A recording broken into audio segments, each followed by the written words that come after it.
fantasy team from falling off the track. Football is back, Jack. Whether on the ground or through the air, when the chips are down and you throw a prayer, when your team is primed and on the hunt, it's 4th and 10, you refuse to punt. When the shoulder pads and helmets crack, that's how you know that football is back, Jack. Let me hear you say, football is back, Jack.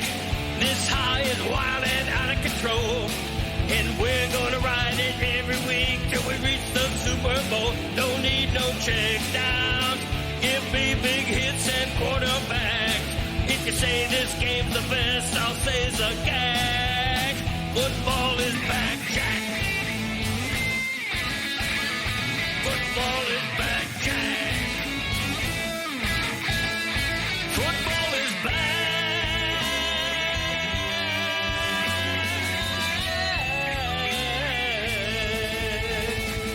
Football is back, Jack. We will get to the microscopic dissection of the end of regulation in Spain. A truly dreadful beginning to my Sunday. Just horrific football being played by both of those teams as Zaslow and Cody genuinely disagree about what Mike McDaniel did.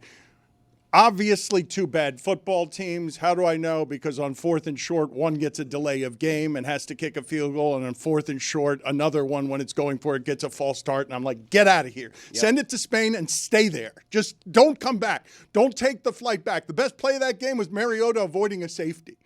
That's the best play. That was the best play in that football game. But because we love to dissect what the coaches do, I want to examine Zaslow and Greg Cody's disagreement here, because what Mike McDaniel did in a tie game at the end of regulation, going for it, 4th and goal instead of kicking the field goal, which is basically what every coach would have done that we've ever watched, would have kicked the field goal. Only 2 since 2000 have ever done what McDaniel did. McDaniel was the second. So in 25 years, McDaniel is the first to go for it in that situation. Cody says, I don't care what the analytics say. The analytics say you get a 3.5 better percentage chance to win the game by going for the touchdown there, because even if you fail, you're leaving them at the 1-yard line with no timeouts. It's going to be very difficult for them to get out of that situation. But the mathematics say that. The thing that I wanted to ask you guys, though, about it, because I thought the announcers were really bad at the end of that game, really bad. First of all, they didn't talk about Chant going out of bounds at the 6-yard line, which he should not have done. Like, Chant has to stay in bounds there. Has to. That was what was going to cost them the game. No, but he has to know the game situation there. The announcers don't even mention it. He gets the first down. The announcers don't even mention it. But the announcers also have to know, in the modern age, that's a good assignment to get the Madrid game. A lot of money being spent to send everybody to Madrid. Those people need to know that the percentage of chance going for it is better at 3.5%. They need to tell the audience to make everyone back off. It can't just be anymore some offensive lineman in the booth saying, I think I'd show guts here and go for it. Give me what the math is. Well, and also give me what the trend is, which is that he's only the second guy in 25 years to take that risk, that unnecessary risk. You need the researchers to give you that information. It's why they're there. It's why they're flown to Madrid. Well, I don't know if you could have gotten that stat right there in that spot, that it's just the second time in 25 years. But certainly the former, the percentages going for it, kicking, that they probably should have had. McDaniel knows what the percentages are. He's playing the percentages. He is a math guy. That he is absolutely doing there what is the correct play. But it's not just the percentages there. It's, all right, and this is why I believe McDaniel made the right move, where the game is different than what it was 10 years ago. I've been talking about this recently here, where the kickers are so good these days that it's taken a lot of the excitement out of the game, where team gets the ball, a minute to go, can they drive and get to field goal range? Well, Yeah, they can. Because these guys are kicking 60-yard field goals, and it takes away a lot of the excitement. It's just 2 plays, and he's in field goal range. That's essentially what Mike McDaniel was considering yesterday. If he kicks the field goal there, and it was just under 2 minutes left, which is an eternity now in today's NFL, and the Dolphins go up 3, kick off, you get the ball at the 30, you're 30 yards away. You're 30 yards away from tying it. Let me ask you this question, Greg, because I really do like, the advancements in football that make these coaches less coward, more math. I like what it is when I'm on offense, almost absolutely, with very few exceptions. If I'm on offense on 4th and 2, I almost always want to go for that. And if I'm the defense, I almost always want the kicker on the field in that situation. If I'm a fan of the defensive team and the other team has the ball on 4th and 1 or 4th and 2, I always want them to send if I'm on defense, I always want them to send the kicker out on the field because 1 and 2 yards, they're so precise now that they just take a tight end and they do a little play action and they just throw one of these rollout passes with such accuracy. I know a couple of 4th and shorts got stopped yesterday. I know the Lions were terrible on 4th and short. That's the best defensive game I've seen the Eagles play during the championship run. That's the worst Lions offensive game I've seen throughout their season being good. So I know when a team fails on 4th and short, it always brings this criticism. But would you agree with me that if you're a fan of the defensive team, you always want to see the kicker run out onto the field on 4th and 1 and 4th and 2? What I agree with is that 4th and 2 means go for it most of the time, situationally most of the time. If my own team, it's the middle of the second quarter, my team is 4th and 2 from its own 42, I'm like, yeah, go for it. In this case, you take the 3-point lead, and here's why. I don't know if you guys have noticed, Miami's defense has been pretty good the last 3 or 4 games. Pretty damn good, as it was in Madrid. If you're Mike McDaniel, you give your team a 16-13 lead, less than 2 minutes left, other team has no timeouts, and you trust your defense to not let them drive 70, 60 yards for a tying field goal. I trust my defense. It's not no, but it wouldn't yards. have been, it would have been 30 yards. It's 25 Why would yards. you trust that defense?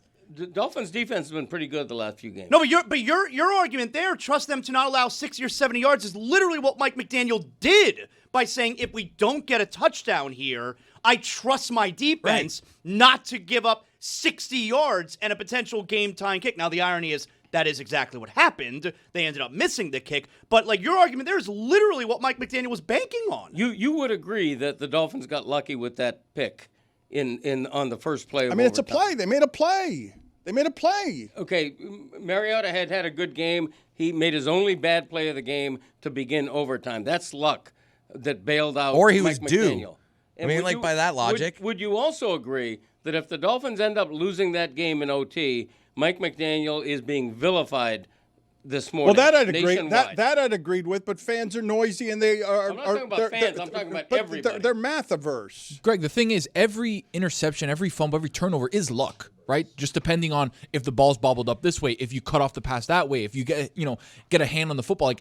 Turnovers are lucky in just the general sense. Yeah, but this is a Dolphin defense that has had 3 interceptions all season. I mean, you don't expect that, especially out of Jack Jones, who would not be a starting cornerback on any team in the league. Well, that's another thing. There are so many players on that field because all of these teams are broken. There's so many players on that field at this point in the season that are just practice squad elevations that happen to be wearing professional uniforms. Yeah, that's not a real player.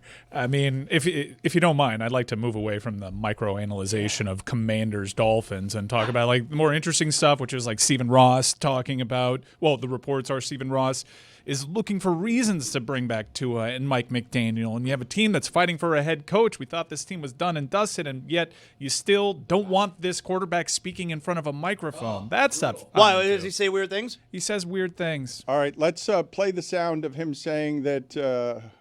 Good Lord Jesus, he wants to play. Well, that's what it's about. That's the joke I was making. He wants to play in Jerusalem. It's not just that. It's a weird thing to say. He was asked about international series, and he's like, let's go to Hawaii. He was asked, where else should the league take games? Well, I think he said, where else in Europe, right? Watch, he's just asked in general. It's like a blanket statement, but then he specifies because he says something like, let's listen. Hawaii. So the United States again, but just go play in Hawaii. I think that'd be pretty cool. But in Europe, shoot, it'd be pretty cool to go play in Jerusalem. Not in Europe. I don't know. That'd be sick.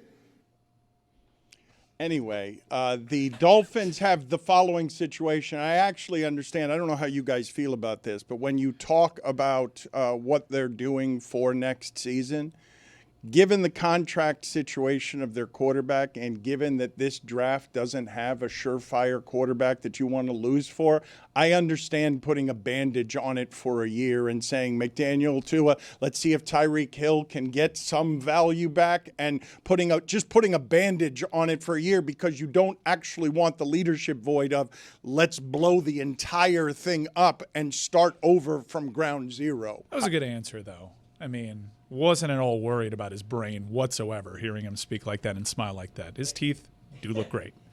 Zaslow is done with the unwatchability of Tua. Dan, he's unwatchable. The number of screen passes, the number of throw the ball backwards. It sounds like you guys watched.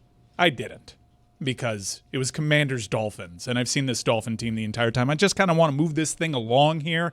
I'm a little annoyed that they won, because now you're like, oh, should we or shouldn't we? Some people, Stephen Ross being one of them. Just, come on, let's get this thing over He with. got chased down by like a 350-pound lineman. When he was all by himself, just throw the ball away. Dude. Here's the thing with Tua. I've never seen a more immobile quarterback. And my entire childhood was Dan Marino. Like Marino, at least he'll step up into the pocket. Yeah, he had a quick step. He avoids the sack. I mean, Marino was a statue there. Marino is more mobile than Tua was. And with Tua now, Marino, after the Achilles tear, you have Marino being looking more like mobile in than the big Tua. boot, oh, the Nike Town boot. wearing the entire leg brace. All right, looking like a robot. Marino was more mobile than Tua is. Tua now, if there's any kind of pressure coming on a play, if Tua does not find a receiver on his very first and immediate read, the play is completely screwed. He has no awareness in the pocket. He has zero ability to escape anyone, and he has zero improvisational skills. He is brutal. The fact that if a quarterback does not hit their very first option on a play, and that's what meaning that the play's screwed if he doesn't, and that's what you're relying on to win you games, it's impossible. That was the issue with the Mike McDaniel offense, right? It was like, oh, this offense is amazing. They're scoring all these points. Everything is so fast. But they're like, oh, what if we just take away the first read? And then they just develop, oh, wait a second. Tua can't scan the field. He's too worried about getting hit. He can't He's just too worried about a scan muddy pocket. anything. Well, wait a minute, okay? I will say that when they were at their healthiest and speediest, he was going 1, 2, 3 through the reads. What's happening now with Waddle as the only option, okay? An assortment of tight ends you've never heard of and don't want on the field. With Waddle as the only option, what it is Waddle's my first read. I don't want to go to Washington, any Washington. I'm going check down. I'm going immediately check down. I'm going to the bubble screen. But since you mentioned Dan Marino, and I can't believe that Zaz is saying that Tua is less mobile than Dan Marino. Can't believe I'm right. I can't believe that you're saying he's less mobile than Bernie Kosar. Bernie Kosar now. I can't believe that you're saying that Tua is lacking that kind of mobility. I think it's an exaggeration. But when you talk about Dan Marino, they brought him out in Madrid. And oh, did they? He has some trouble with the chant. Chris Cody is alleging that Dan Marino has never done or heard a simple "Let's go Dolphins." Let's go Dolphins. Let's go Dolphins. Let's go Dolphins. Good on the crowd. They stayed with him, but it's just so The awkward. ones who weren't booing. Kind of like when he did the drum at the Panther. He's just odd. Well, he's bad in public. He does not leave the league in public appearances. There was a shot of him next to Zach Thomas doing the whole ceremonial coin flip thing. He looked like he wanted to be anywhere on the face Probably of the a couple earth shots. besides where he was. You guys, You guys are saying the crowd was good. That's a crowd that doesn't speak English. And that's just the fans that travel. Maybe he figures the Let's Go Dolphins chant is kind of outdated. He's trying to switch it up a little bit. That feels That's triggering. It feels a bit death metal-y. Like haunting. It is. Like in my dreams, I'm like, where is he? No, Where's Dan Marino? I smell him though. It does give me a little bit of anxiety hearing him do that because that's not the way that it's supposed to go. And it reminded me of another South Florida legend trying to do a chant that left me feeling some type of way. Bobby. Bobby. That's Barkov trying to celebrate Bobrovsky. Bobby. All right, pair them together. Let's see who's worse. What's wrong with people, Dan? Haunting is a good. Dan, think about this for a second. Okay, you're at the Pirates of the Caribbean. It's dark. All of a sudden, this echoes from the pirate ship. That's going to be It pillaging. does The sound like fog pirates. rolls in. You're like, where am That's a I? great astute observation. That is absolutely in Guillermo del Toro's Frankenstein behind the ship when he's coming out of the sea. Victor! It is frightening. Bobby. Victor! Bobby. Victor! Bobby. See, Barkov's is not haunting. Barkov's makes me happy. It's playful. Bobby. It's the way that you're in a bounce house with children and you're chasing them around. Bobby. Bobby. What's wrong with these guys, man? At least Barkov, it's not his first language. Bobby. I mean, if you've heard Dan Marino in front of microphones, like it wouldn't feel like his first language. One of the great surprises of my entire lifetime is as long as Dan Marino lasted on that CBS pregame show because they hired him in the first place. And he spent how many years doing that because he was always notoriously bad talking in front of people, hated doing it and was boring on purpose. And yet he was a great quarterback, so we never criticized that, where we're criticized Tua about everything, so we criticize him for everything, for mentioning Jesus, for making jokes that don't work, for not being as glib and as eloquent as we want. No one here is criticizing him for mentioning Jesus. Where'd that come from? We were criticizing I don't him think he for mentioned Jesus at all. putting Jerusalem in putting a football game in Jerusalem and in Europe. That's what. Well, let me just Hawaii say, as well. I need to defend Tua here. Okay, I'm the only one who's going to do it. Feel free to do so in front of the microphone. I hate to always be the VOR, but if you're looking for reasons to criticize Tua after yesterday's game, you're looking for reasons to criticize Tua. He's been pretty terrible this year. Led the league in interceptions with 13. He had a clean game. He played an efficient game. You know what he recognized? You know what the game plan recognized? Devon Achane is the best player on the field other than Jordan Brooks on defense, who had 20 tackles. Another reason why you trust your defense with a 16-13 lead late in the game. Greg, I don't trust that defense. Like, I really don't understand what you're doing with that defense. That defense has not been trustworthy. Like, you can say they've been decent the last few games, but that's not a trustworthy defense. And what Zaslow's saying late in that game, you have noticed this change, right, with the kickoffs. If they start at their 35-yard line, they get one first down, all of a sudden you're kicking easy. a 57-yard field goal because every game in the sport has a 57-yard field goal. I've got one of the strangest things to watch in football in terms of the evolution is the number of teams that get inside of 60 yards and then just hand the ball off up the middle because they feel good about where they are on the field inside of a 60-yard field goal, even if that is something in my lifetime. Anything beyond 50 yards in my lifetime outside of the last 5 years has been a field goal that you don't want to be taking. Now it's a totally normal thing for kickers all over the league to be making 50-yard field goals. Yeah, you know who's behind me in advocating my opinion? 99.9% of all NFL head coaches over the last quarter century. There's just no excuse. No, but the game's changed over 25 years. The game is no different than it was 3 years ago or 5 years ago. But then don't use a 25 years as No, but your Greg, number. it is different. I gave the stat last week that the Bears and Giants went for it on fourth down 5 times in the first half. It's totally different. It's totally different. All of these teams are going for it all over the place on fourth and short. Nobody anymore doesn't go for it on fourth and short. There's not a coach in the league that you think of as Dave Wanstead, notoriously scared on fourth and short. I agree, but again, you have to think situationally. One of the exceptions is fourth and a long 2. When you have a you have a 1-foot putt for what should be a winning field goal. You take those points in a game where points are tough to come by. By the way, when we're talking about trusting your defense in that spot, give them a 3-point lead, trust the defense at the end.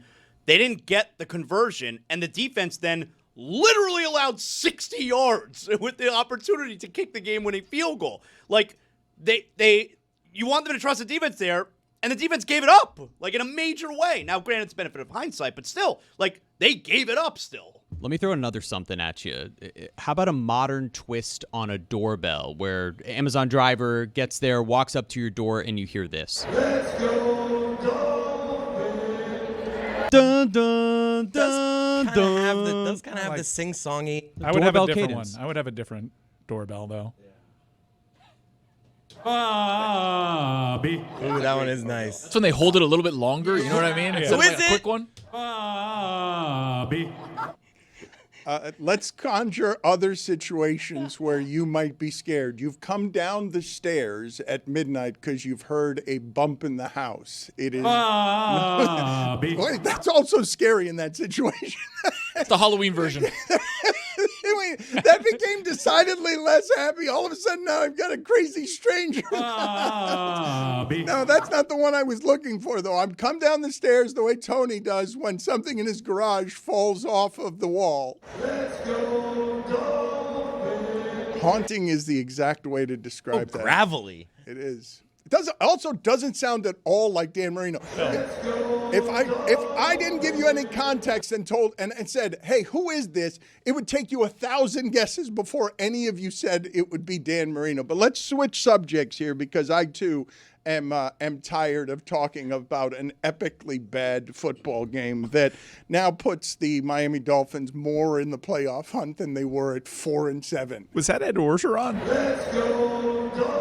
It sounds like a thick man. Like if I asked you, if I didn't tell you anything and said, describe this person visually, you're saying this person is more square than stick. So this is a headline from The Athletic, and I say it only to enrage Mike Ryan.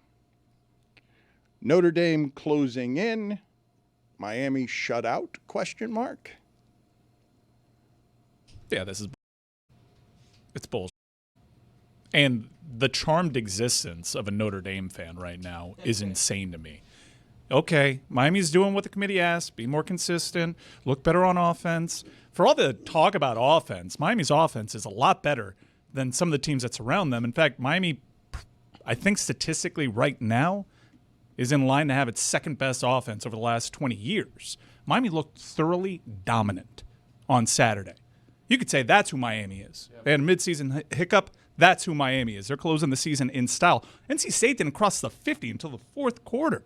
And they have a good offense. Yes, the ACC's leading rusher had -2 yards And against NC State Miami. beat Georgia Tech last week.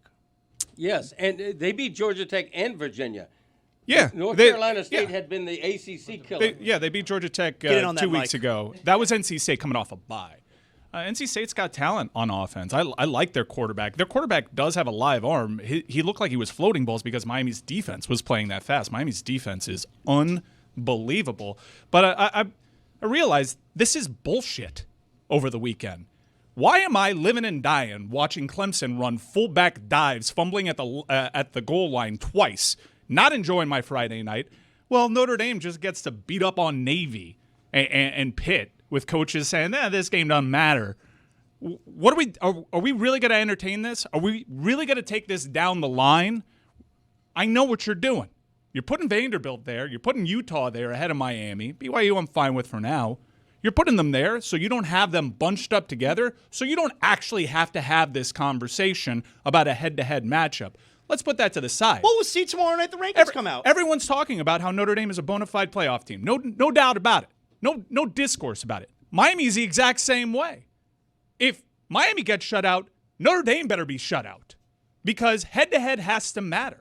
Why would anybody schedule a non-conference opponent of any consequence if you're not going to get credit for when you beat that team directly? Well, but I don't blame you, even though Navy beat my beloved South Florida Bulls. I don't blame you for being upset about part of this, but you can't wave around a victory over NC State, which has 5 wins, one of them over Campbell, and then just dismiss the way Notre Dame beat Pitt, because that's a game. That's the scariest game left on Miami's regular season schedule is Pitt. Yeah. So you can't just can't just dismiss Pitt while praising NC State. I'm not dismissing it. I'm contextualizing it by saying the coach, quote, I'd be glad if we lose 110-3. Contextualizing it. And they came out flat, and they came out like they didn't give about that game because it doesn't actually matter when it comes to Pitt's season, and that's the benefit of not having to play in a conference for Notre Dame. Notre Dame is a good team. I believe Notre Dame deserves to be in the college football playoff. Don't get it twisted. Notre Dame is good. Miami beat that very good team. If Notre Dame is in the playoffs, Miami better be in the playoffs too, ahead of Notre Dame too. This isn't, just come in here. Miami should be ranked ahead of Notre Dame because they both played. I'd be almost willing to guarantee you that if Miami wins the rest of its games, it will get into the postseason just because this college football season is so batshit insane where everyone is losing. And I look up at halftime on Saturday and can't believe that Texas A&M is down 30-3 at home to South Carolina. I hear you. I think that there's 2 weeks left in November, notoriously crazy for college football. Miami might get the help. Hell, it might get the help it needs in its own conference. And that would go a long way to helping Miami's chances. What I'm saying is that concept right there is bullshit. Miami shouldn't be in the discussion right now as needing help. That should be a conversation for Notre Dame. Notre Dame should be the team that is chasing Miami. This whole charmed existence of not having to sweat over this final month of the season when you're the guys that lost here in a game that Miami controlled, in a game that looked a lot closer than it should have. Okay, I feel like what you're doing here is a little bit like when the NBA All-Stars are released, and you're like, this guy should be an All-Star, all right? But you're not giving us who shouldn't be an All-Star, whose place he should take. So you think Notre Dame is a playoff team, and you also think Miami is because you think Miami should be above them. Okay, who that's in the picture right now should be out then? Well, the teams that are directly ahead of Miami. Because you're good with BYU, you said. I'm good with BYU. They have a tough game against Cincinnati. Okay. BYU has an opportunity to lose another game here, and then that's a different discussion. But so as who of should right Miami now, be ahead of then? They should be ahead of Utah, and they should be ahead of Vanderbilt. Vanderbilt somehow climbed on a bye week in the AP Okay, rankings. That's fine. So then Miami you think should be 12, which still has them out of the playoffs. Yeah, I understand. Within striking distance, and then you have 2 games to win in style and show the committee that you are indeed a playoff team. And if you're 12, then you're closer to Notre Dame, and then Notre Dame should be the one that's sweating it on the final weekend of the season because Miami beat Notre Dame. Miami scheduled Notre Dame. Miami beat Notre Dame. I shouldn't be sweating like this. I am a madman.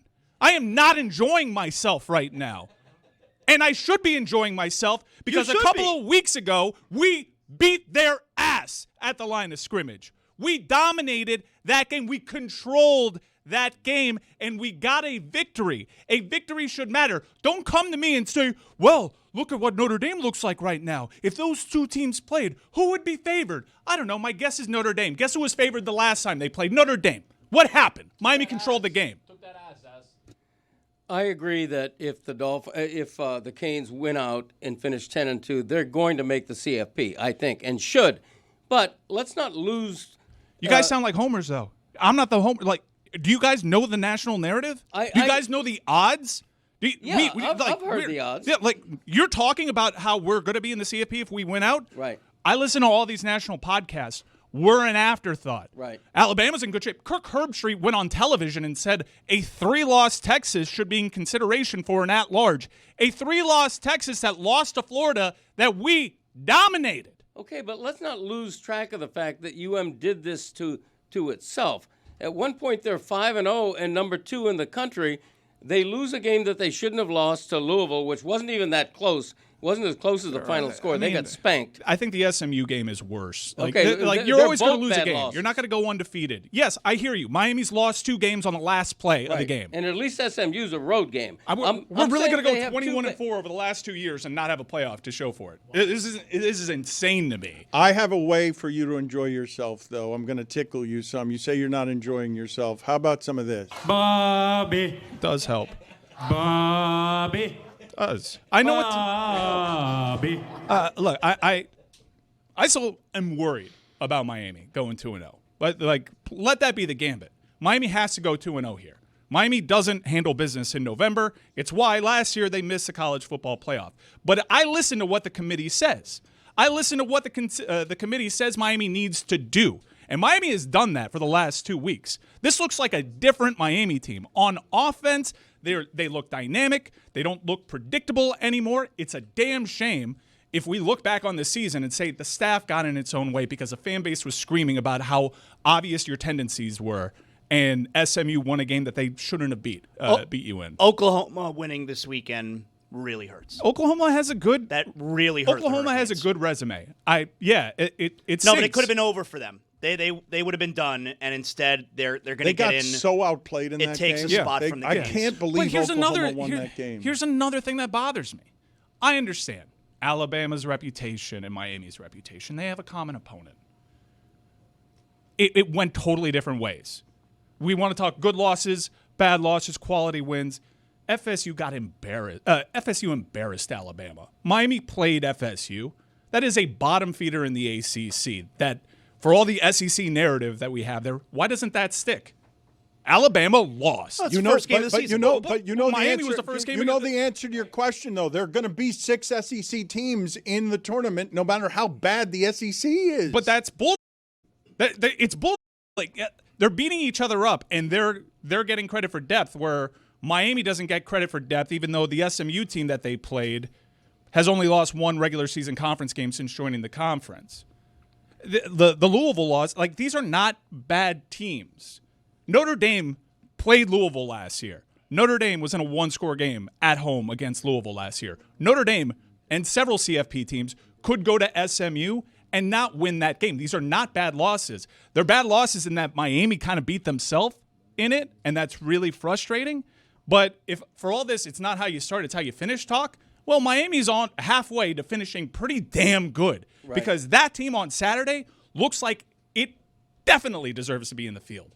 Definitely. Right, but if they're going to finish 11-1 instead of 10-2, we're not even having this conversation. I can't reverse the loss. I can provide context and say Miami has done everything that it needs to do, except win 1 additional game. It is nonsense that we have to have this conversation, and I have to fight for my life and find the propaganda when Notre Dame lost to Miami. They're sitting at the same exact record, and they don't have these conversations. Every talking head is like, yeah, total playoff team right there. It's just because their 2 losses are to Texas A&M and Miami by 4 points. But that matters. But you said their losses are to Texas A&M and Miami. Miami played them head to head. They beat them. Yeah, but they're less worse losses. Less worse. What are you talking about? They are worse losses. How is it not a terrible SMU, loss when you're in direct comparison to another team in the CFP? If you lose to that team, that's a bad loss. Losing by Mike, there's no dispute to what I'm about to say, which is losing to Texas A&M and Miami by 4 points is more impressive than losing to SMU and Louisville by more than that. Yeah, by 3 more points than that. Miami's loss on the last play. Even if it were the same amount of points, it's still more impressive. Okay, but Bobby, we're gonna keep tickling you. You're I've got some other things about how their loss to Miami looks good, and you're just totally bypassing the loss to Miami. I'm gonna try and cheer you up. How about Ed Orgeron as a pirate in AI haunting you with Dan Marino's chanting? Let's go, Dolphins. Tell me That works. That's pretty good right there. That Ed works. Orgeron I is see a the old pirate. galleon in the back, Dano. And now, in order to cheer you up, I'm going to pull out the best card I've got. I've been working on it for an entire week. Yes, me and ChatGPT. It is the Dolphins logo replaced by an old man's ass. Oh, now that's an old man's ass. That's an old man's ass. Is that Greg Cody's? I would not have known that. My ass is better. That's a looking ball than that, sack, believe me. guys. That better it's not be not- what I it's look not like. an ass. It looks like a brain. That is a does. ball sack. I thought it was a brain. The Miami Dolphins should name their team the Miami Ass and change their logo to an ass. Not a nice ass, like an old man's ass. I worked on that all weekend, and I appreciate More wrinkles. that you guys are Sending it saying back. It's, No one said these Didn't look the like a pair of Dolphins testicles. No one said you add more wrinkles. It looks like Horrible a ass. ball sack. No one said that. I was working on it very hard all Let's weekend. see the original. Oh, wow. yes. Yeah, That is not what we no want doubt. right there. Could have used more Well, wrinkles. it's what we want. That's what mine looks like. Hey, yo. That is not what your Yeah. ass look. Dude, good for you. Thanks, man. Zaslow, I'm assuming that when you walk nude through your house, that wearing sneakers or flip-flops, that is not what your ass I bet it looks like. more like the nice one than the old one. Dan nailed it, though. That is how I walk through my house, naked, but just with my sneakers on. Yes, ass low. Look how pleased he is with himself. It had to Look be at said. look at- It had to be said. Good one. Never heard it. Thank you. Have you been hearing that one since childhood? We've got Nick Wright up next. He's got to be hurting. The Chiefs have a worse record. Oh, he's got to be hurting? The Chiefs, Jeremy embarrassed us the yesterday. Chiefs have a worse record than the Carolina Panthers, whose season is over, by the way, as I've been saying all the second season.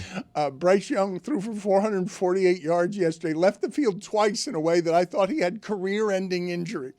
Twice left the field, comes back out. What a group of losers they have in Atlanta, man. Like it must stink to be a Falcons fan. Bryce Young twice left that football game. One of them on 4th and short, he trips taking the snap, falls down, and I thought tore his hamstring while sliding backward trying to get off the ground. Comes back in the game, throws for 448 yards. And if not for Jacoby Brissett breaking the record for completions in a game, I would have said that's the best game I've ever seen a bad quarterback play. This episode of the Dan Le Batard Show is presented by DraftKings. DraftKings, the crown is yours. Thank you for everybody who tuned in last night to watch the shipping containers suffer because they had Chiefs minus 3.5. The hook. Jeremy, what does this video need as context as Nick Wright, who looks like he's been crying and hiding, he joins us now. He's got to be hurting today. What is the context this video requires? Nick Wright was willing to put up $5,000 that would have gone to the shipping container if the Chiefs had covered 3.5. They did not. It's the second time Nick Wright has failed to deliver money to the shipping container. He's heartbroken about that, I'm sure. What context does this require? Chiefs were down 3 at the start of the fourth quarter and driving. They had thrown a bunch of dinks and dunks to Travis Kelce, and we were in a spot where all they needed was a touchdown and an extra point to go up by 4, which is what we needed to be in position to win. This is the best bet. you guys felt. When Kelce tumbles into the end zone and you realize you're about to be up 4 with the extra point, this is as good as you guys That is felt. going to be the best. And what you can see is we were trying to give analysis throughout the game as well. So this will start with some analysis and then lead you to that touchdown and everything that transpired from there. Hey, the Kelce screen for 4 yards sucks. That play sucks. That play sucks. What is How about you get the ball to a guy who's fast? Yeah. How about that? Bro, Oh, Tony? Big Bob Tanyan? What? Big Bob Tanyan? No way. What? Oh, that's terrible tackling there, man. It's not. I will say it's not Tunyon. I don't want to get your hopes Terrible tackling. That sounds like a good thing. Let's go. It is a good thing. Okay, Hey, hold on. give man. this guy Kelsey? the ball, dude. Oh. Get this guy in a screen pass for 4 yards. Get this guy the ball, dude. I'm not there yet. Hold on. Get this guy the ball, dude. Harrison Butker. Oh, all-time franchise leader in touchdowns. Just know that if he misses it, No, what are you doing? Jeremy. What the f- are you doing? Yeah, bro. Are you just know. Yeah, no, Are we you know what in- happened. Are you God Know damn how it, I feel. Jeremy. Just know how I feel. I blame Jeremy. I blame Jeremy. You started a Harrison Butker chant. Yeah. Fair Me? comment. He's Kick gonna. got blocked. Are you for real? Yes, the kick got blocked. Oh I my didn't- what- god! you You I gotta didn't be do f***ing anything. kidding me! You I didn't started do a anything. Harrison Butker chant. You're gonna blame me? I mean, dude, just it was. Oh boy. I take full responsibility. Chris Cody being 10 seconds ahead of everybody else when it's a live stream is just asinine. Telling you, staggered reaction. Nick Wright joins us now by way of apology, I suppose. Nick, how are you feeling today? Insolvent and inconsolable. And I am now angrier. I listen, I apologize, and I don't know this gentleman's personal, financial, or family situation. But Jeremy Taché is forever banned from receiving any money the shipping container No, that's will good. one day. No, that's fine. will It's one fine. day It's fine. I win. understand, Nick. I'm really sorry. I mean, It's what not the great. what was that, bro? Tough punishment. Well, you walk over to a craps table and be like, "Hey, don't roll a 7." Like, what is wrong with you, bro? Like, what? Seriously, so that's that. I mean, there's that. Also, again, far be it for me to tell anyone how to run a business. But I think we got to find a way to have everyone watching either in the same location or on the same delay. I knew what was happening on all those plays as I get choked up, and I found that horrifying. Like, what are we doing, guys? We were synced up for about 20 minutes, and then it all went to hell. There's a way to okay. I mean, just whoever is the furthest ahead just has to pause and then let there's Chris didn't whatever. want to do There's- that. Oh, but Roy was the there's furthest literally, ahead. There's literally, it's hard to sometimes sync up like movies on an airplane with a significant other you want to watch with them. Sporting events, there's a clock. You can be like, "Hey guys, I paused it at 9:38. Tell me when you get there, click play." But what are we doing? Roy was the furthest ahead at one point and was like, "I don't want to pause because I'll miss action." Chris, please stop explaining what is a calamity that deserves his every criticism. Now, I will say in Jeremy's meager defense, and I don't know if you want to retract what you just did with a banning, this was literally his first time betting on a game. So he doesn't I have know. never had any money coming my way at the result of a game in my life of any kind. And you never will again, And I never buddy. will again. No, I'm not. Yeah. I'm not chasing it. I have no interest in that feeling ever again. And the Harrison Butker thing. I mean, it's just if any other kicker, I never would have said it. I wish I had just said, "Why'd you make me chant for that guy?" Because that was the feeling. I'm really sorry, Nick. It's my fault, and I take full. No, it's not cosmic your fault. It's the responsibility. Chiefs' fault. And Dan, I don't want to be disrespectful to your platform, but I also don't want to be disrespectful to the TV show. So I can't. I feel it is. I'm not going to give any analysis on the game here. Some because I'm not equipped to yet, and some because I just think people. I'm just going to save that for 3 o'clock on the TV show. What I'm here to do is for you guys to be able to see my pain, and I can I had a lot. See, I was not so worried about I wanted them to cover by 3.5 for you guys, but I had money all over the place on this. Late in the day, the line moved against us to 4.5, but 4.5 at plus 108. I was able to get down in a partnership with the great poker player Nacho Barbero. So he and I had a lot on 4.5. I early in the week had bet David Baker, who once won the Super Contest, greatest sports gambler alive for a year at least, who is a diehard Bronco fan. He and I have a lot of preseason Broncos bets where I was the house, and and those are bets that I didn't expect to lose, like Broncos to win the division, Broncos to make the playoffs that I gave him plus odds on.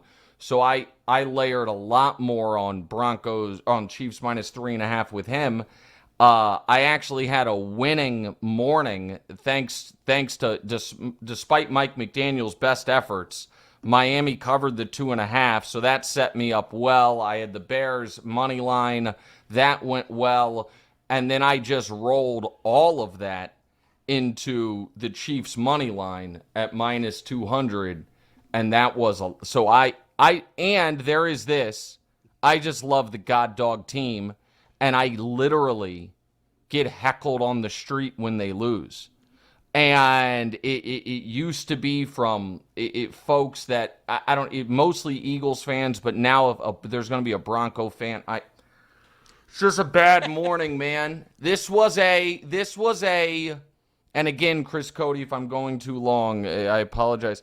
This was a wake up at 2 a.m. dreaming about the game type of loss, and I haven't had a regular season one of those in a very long time.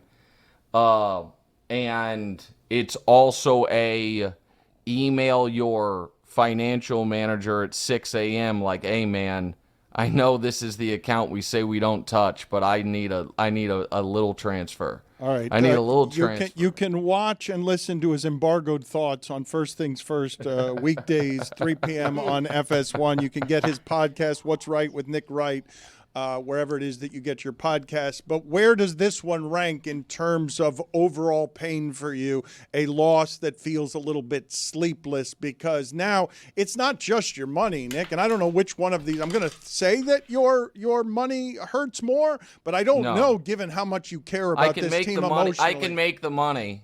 I'll just, I can make the money back, Dan. That's the thing. This is how I would rank it as far as pain. The most pain is that my team's in trouble. Like, that is true. Like, I know they're still like 58% to make the playoffs, but that's to make the playoffs. And they don't have the tie. I can't believe that I feel like this is the stuff the poverty level teams talk about. Like, we don't have the tiebreaker with the Jags. Gross. I can't believe I'm looking at the tiebreakers with the Jags and the Texans. Like, who the hell are we? When's the last time you looked at a tiebreaker during the regular season? I don't know. Honest to God, I don't. 4 years ago, we were 5-4. But then we blew out the Raiders in a similar spot and, ended up 12-5. So the first most pain is for the team. Second most pain is the pride. All week last week, Dan, I said them losing was an impossibility, and Bo Nix was going to look terrible in this game. And Patrick throws the red zone pick. So, it is the gold medalist of pain is my team. The silver medalist is my pride. And the bronze medalist is my bank account. But can make more money. That pick, where does it rank on you being stunned by anything Chiefs related? I don't know how surprised you were the way that Bucs Super Bowl went. I don't know how surprised you were the way that Eagles Super Bowl went. But seeing Patrick throw that particular pick, where you're like, what was he doing? What happened there? It was high, Dan. It was high. He threw a pick like that against the Jags. 99-yard pick six, which is why we don't have the tiebreaker. They deserved. I tweeted it. They deserved to lose. I can't believe I'm saying this. Denver was better. Denver deserved to win the game. The Chiefs made a bunch of mistakes. They turned the ball over. They couldn't get off the field on 3rd and long. It was bad. And now they're in a real. Now it's a real fight for their lives.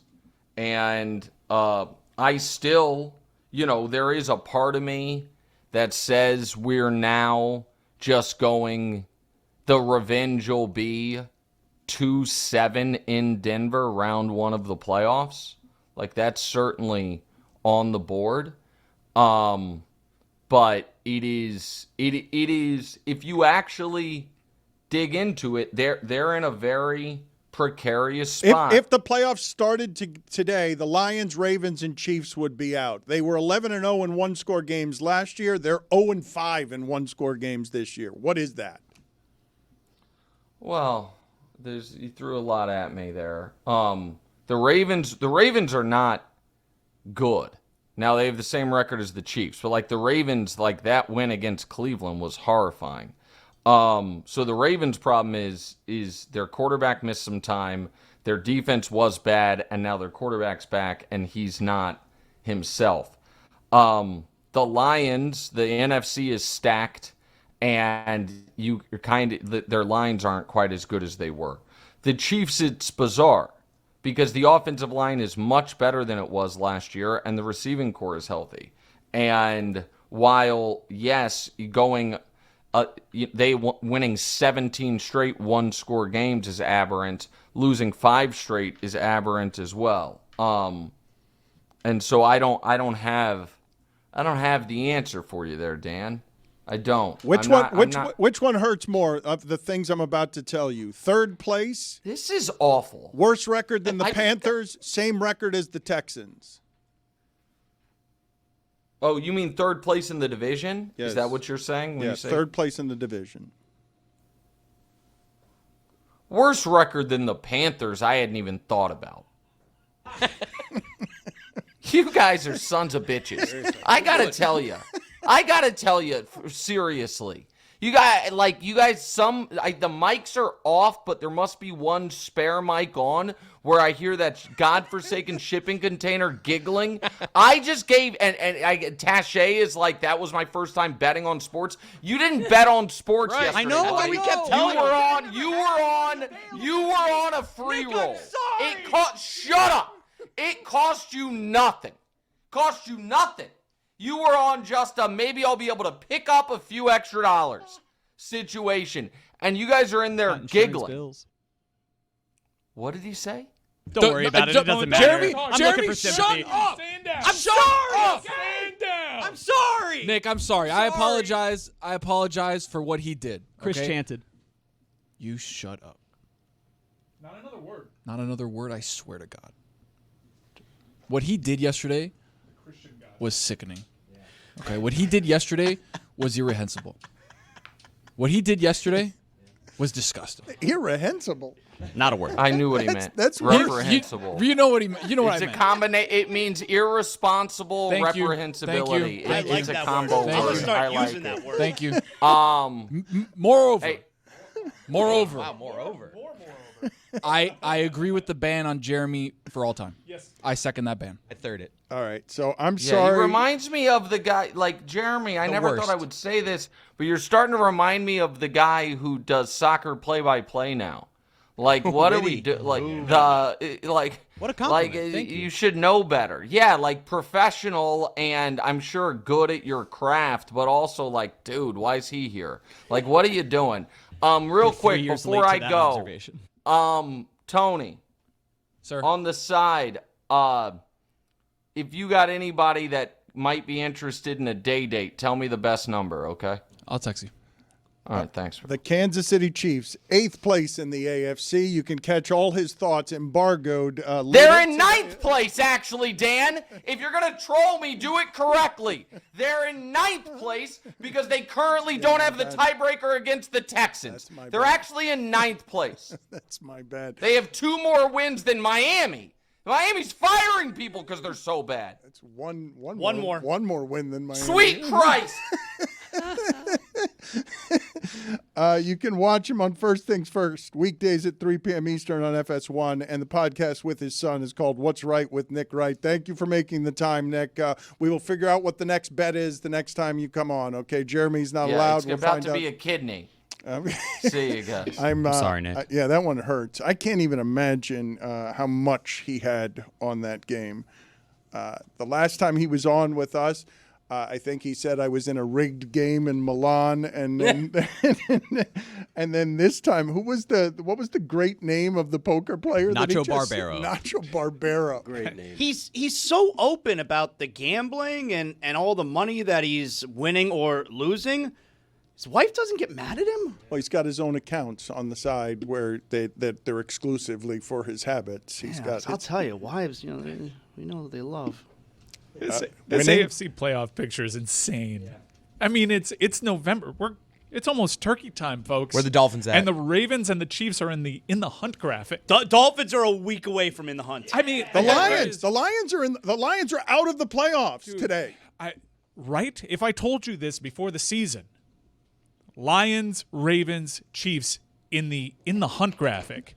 There is a playoff that you're looking at where Josh Allen, Patrick Mahomes, Joe Burrow doesn't even factor in the discussion. I need some new blood. Nobody is getting a home game out of that group. And the odds-on favorite in the AFC, the Ravens, they're a joke. They're considered a joke. They kept repeating on the broadcast yesterday how Patrick Mahomes has never not made the AFC Championship game. Like, that is They've won the division 9 straight times. That's crazy. I want all these guys to make it, though, but all of them to have to do it on the road. Well, but all wild card weekend.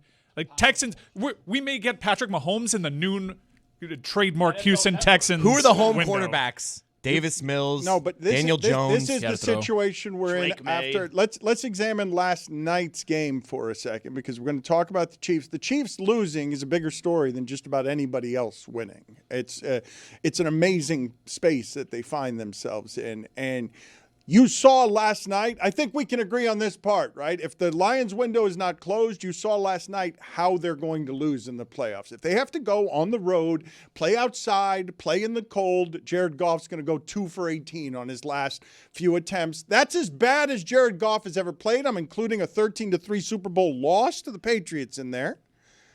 Jared Goff completing 40% of his fewer than 40% of his passes is nuts. Got a new guy calling the plays. To see, Dan Campbell's calling the plays. What happened to the Lions last night, I'm not kidding you when I say, okay, it's the worst game of this era I've seen their offense play. That offense was averaging 31 points a game. That offense scored on every drive last week. Every drive it had last week. That's a good offense. And I've never seen the Eagles defense play better than that. I've also never seen the Eagles offense be worse than that. That's as bad as I've seen the Eagles offense be, and it didn't matter. But the Eagles have now won 24 of their last 27 games, even though they're impotent on offense the last, 15 of them. Again, slight context for last night. There was a ton of wind. The gusts were like 30, 35 miles an hour. The balls were going all over the place. Like, even though that is December, January football for the playoffs, it was tough for both teams to kind of get things offensively rolling. Of course, the weather is a factor, but once the Lions have to play outside of a dome, as they will because they're not in the playoffs today, if they have to play on the road, it's not going to look like it looked against Baltimore earlier this season when they won 38-30. But I want to go to another game. Do you know how good the Seahawks have to be kicking for the game against the Rams on the road after Sam Darnold plays like that? That football game, okay, Chris Shula as the defensive coordinator for the Rams. Sam Darnold in his last 25 games against everyone other than Chris Shula is 21-4 and throws the ball down the field whenever he wants. Against Chris Shula and the Rams, they cannot throw the ball down the field. He's 0-3 with 12 sacks and 5 interceptions. Sam Darnold was a disaster yesterday. He will not be a disaster like that against most teams, but if he sees that one, that team is good enough to win the Super Bowl. Like, to be on the road against the Rams and do that to Stafford, to slow Stafford down and be kicking for the game at the end when your quarterback has that many turnovers, that's nuts. Like, the Rams are legitimately one of the best teams in the league, empirically in every way. Stafford has thrown in his last 7 games 22 touchdowns, 0 interceptions. But that's as bad as he's looked in the last 7 games. That's as incompetent as the Rams have looked in the last 7 games, or the season, I would say. Maybe the end of the Eagles game. But I just couldn't believe that the Seahawks were still in that game. Show me all the games this season where you saw somebody turn the ball over that way at quarterback, college or pro, and you're kicking for the game at the end. Miami and Louisville. Yeah, Carson Beck. Unfortunately, yeah. we're setting up that field goal and just a little tip pass. The odds-on favorite, according to DraftKings Sportsbook, to win the Super Bowl this year is the LA Rams with that Chiefs loss. Really? And Stafford was the MVP favorite before this past week. I want to play a sound here of linebacker Ernest Jones of the Seahawks defending Sam Darnold after last night. I mean, Sam's been balling. Like, if we want to try to define Sam by this game or what, man, Sam's had us in every game. So for him to sit there and say, oh, that's my fault. No, it's not. It was plays that defensively we could have made plays. There were opportunities where we could have got better stops. Yeah, I mean, like, it's football, man. And he's our quarterback. We got his back. And you got anything to say, quite frankly, you. I like it. You know what that's called, Dan? You know what that guy's called? A Radada. You got anything to say, quite frankly, bleep you? That. Got anything to say, quite frankly. I love that. The quite frankly really works there. Underlines the quite frankly before a bleep you is something I have not heard before. Got anything to say, quite frankly. You know what? It's redundant. Once you've gotten the bleep you, I'm guessing you're quite frank. Got anything to say, quite frankly. It's redundant. That's a Radada. What were your takeaways from the games being played yesterday? Because that was the full Josh Allen experience in the Tampa Bay game, where you get I think we can say that that's an unprecedented player, given that yesterday he tied Cam Newton for rushing touchdowns with his 73rd, his 74th, and 75th. He's now tied with Cam Newton with plenty of career left to play on touchdowns rushing the ball. But when I say it's the full Josh Allen experience, it's because it's 3 rushing touchdowns, 3 passing touchdowns, but also, I'd miss this guy. Interception from his own end zone thrown with 2 hands. Like that, there's not a quarterback in the league. Was funny. There's not a quarterback in the league who does that. And also, a forward pass thrown when he was 10 yards beyond the line of scrimmage. He was so far in front of the line of scrimmage.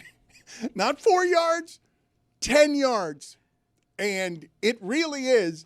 I said this yesterday when I was on the live cast with these guys. It's like watching an actual stallion play football. Like, hey, defensive lineman, don't get behind him because he's going to kick you in the face. Like, you're going to get injured. It's not him that's going to get injured because he plays every game. Like that no matter what the traffic is, no matter if they're sitting Keon Coleman, listen to Deion Dawkins. He's a good talker. He's the left tackle for the Bills. He's one of the best offensive linemen in the league, and he suggested last year that we give an offensive lineman award every year because he's like, why don't we give the offensive lineman awards? And Keon Coleman being out for that game as just a healthy scratch when they badly need wide receivers, although you wouldn't see it given what their offense did yesterday. Listen to Deion Dawkins. You rarely hear players talked about this way. When Keon Coleman, their first-round pick at wide receiver, somebody drafted to help Josh Allen, is a healthy scratch. I already spoke to him. When I spoke to Keon before in this game, and I told him, I said, bro, look, don't even worry about it. Everybody goes through a different journey, right? Let's just say that this is the last time, and let's just move forward. And he said, I'm with you. That's all and we need, right? Like, nobody's perfect, but in this league, we need guys to come on. And Keon knows, right? Now he's in a hot seat, and he needs to come on and show up for us. Pats on the back are over with, and it's time for him to grow up, and he knows it. And as an older player on the team, we hold everybody accountable, and we shoot straight. We don't sugarcoat it, and the words were said to him, and he took it well. And we'll see how it goes in this week. But like I said in the beginning of the season, I'm in Keon's corner, man. Like, this league is hard. Being on time is hard. Being great is hard. Pushing for greatness is hard. So we got his back, but the time is now. Has Cam Newton ever had 3 touchdowns and 3 rushing touchdowns in a game, 3 passing touchdowns and 3 rushing touchdowns? No. Josh Allen yesterday recorded the second such game, 3 passing touchdowns, 3 rushing touchdowns in the Super Bowl era, joining Josh Allen in Week 14 of last year. So he's an unprecedented quarterback, correct? We can say he's an unprecedented quarterback? Yes. And how did the Dolphins lose to that quarterback 2 weeks ago? It's just incredible because he's been the curse. Everybody talks about the Dolphins' curse. Mostly I talk about it. It's having Tom Brady, and then Josh Allen as a 20-year timeline consistently dominating you. That's the curse. I don't think you can say someone's unprecedented when you literally cite a precedent right before. But it was only him, though. He's the only one who's done it. It's only Josh Allen who's done it. Yeah, but it's like the Cam Newton comparison. Like, there is a precedent. He's just like leveling up. We're talking about Josh Allen, who had 6 touchdowns yesterday, and you're calling a stallion, and all of that is accurate. And the Dolphins quarterback, if he has the ball for more than 2 seconds, he freaking panics. And yet they played head-to-head last week. That's right. He ain't wrong. Credit where it's due, baby. And being on time is hard. Isn't that right? It is hard. I'm glad to hear him validate that, because being on time is hard. You got anything to say, quite frankly, you. Put it on the poll at Le Batard Show. Is being on time hard at Le Batard Show? It's a talent. Time ability. You're in a bad traffic area. I mean, I understand. Thank you. You got to bake that in, though, pal. Among the things that happened yesterday, I want to get to funniest thing from the sports weekend, but among the things that happened yesterday, we said there were 4 big games yesterday. 4 is what we identified beforehand. What if you had to choose one thing from yesterday that stood out the most to you? Is it the Chiefs losing? I would say that. I would say Philadelphia dominating Detroit's offense. I would say a player of Jacoby Brissett's caliber, which is middling at best, setting an all-time completions record. It was a crazy You can't put weekend. Brissett in this conversation, even though he completed 47 passes. They scored 22 points and got doubled up by San Francisco. I know. Yeah. That's like a waste of time. Everything that was happening there was a waste of time. But that's my point. That player, and he's a journeyman. He's stuck around. I give him credit. But that player of all players to have a fairly prestigious all-time NFL record. It disrespects the record book It does. for him to be atop it, and you disrespect my question by putting him in the middle of what I just asked He gave him you. credit, though. Middling. I do, quite frankly. Bleep you. I mean, I stand by what I said. He set an NFL record. He's worth a mention. Okay. Got anything to say, quite frankly, you. There you go. Thank you. Zaslow, you put what at the top of the list from yesterday? I think it's actually the opposite of the Chiefs. I think it's the Broncos. I think it's the Broncos winning that game the way they did and sitting atop the AFC at 9-2. And we remember just 2 years ago, you got the Russell Wilson problem in Sean Payton's first year there. Like, to me, it's the Broncos. The thing happening with the Broncos that I find most interesting is that I don't believe, maybe they do now, maybe the country understands now after seeing Patrick Mahomes look that way in that game, but I don't believe that most people watching the Broncos are looking at the Broncos and saying that's the best pass rush since the '83 Chicago Bears. That is the best pass rush a defense has had since a Bears team that could have gone undefeated if not for the aforementioned Dan Marino, the aforementioned Dan Marino beating the undefeated Bears. Were you watching? He was First distracted take? by I'm not going to lie. yeah. I was Cam's hat is distracted big. by Cam. Yeah. Okay, He's got a big hat today. Really? Today he's got Today. a big hat. Oh, it's bigger than usual, Dan. You don't say. Yeah, look at me, Louis. Odd look for him. Do you think most people know that the Broncos defense is on pace to sack the quarterback more than the 83-84 Bears I mean, team? Surtain hasn't even been playing. Right. It's not just the number, it's the disparity. The last time I looked, the Broncos' defensive sack total was double the second team. Like they are twice as good numerically as the next best sacking team in the NFL. That's what's incredible to And me. Bo Nix is good. You want to talk about a long 2 years He's ago? good enough. Yeah, he's good. A long 2 years ago when the Dolphins put up 70 on the Broncos, Long two. and the two franchises have taken totally divergent paths. They are sacking the quarterback on 11% of the plays. That number is What? on 11%.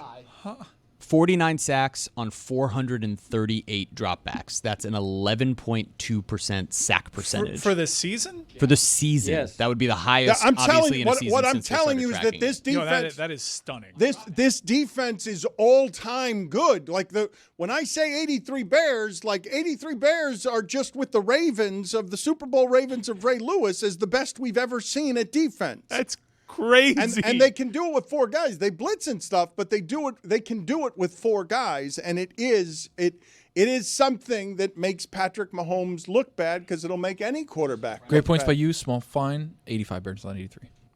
No. Actually, though, it was right.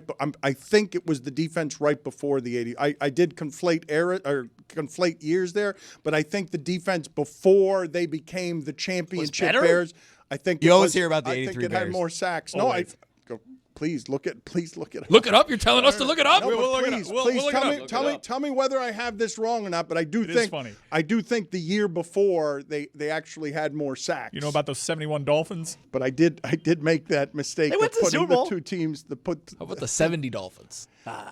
Let's do funniest thing here from the sports weekend, please. You have that backwards, Dan. It's the 86 Bears. So it's the year after they were undefeated. Oh. Okay. I had it from the wrong notes. Okay, my bad. Hey, people, tell us what in the sport made you laugh hardest this weekend. It is a segment we call What Made You Laugh This Weekend. Ha, ha, ha!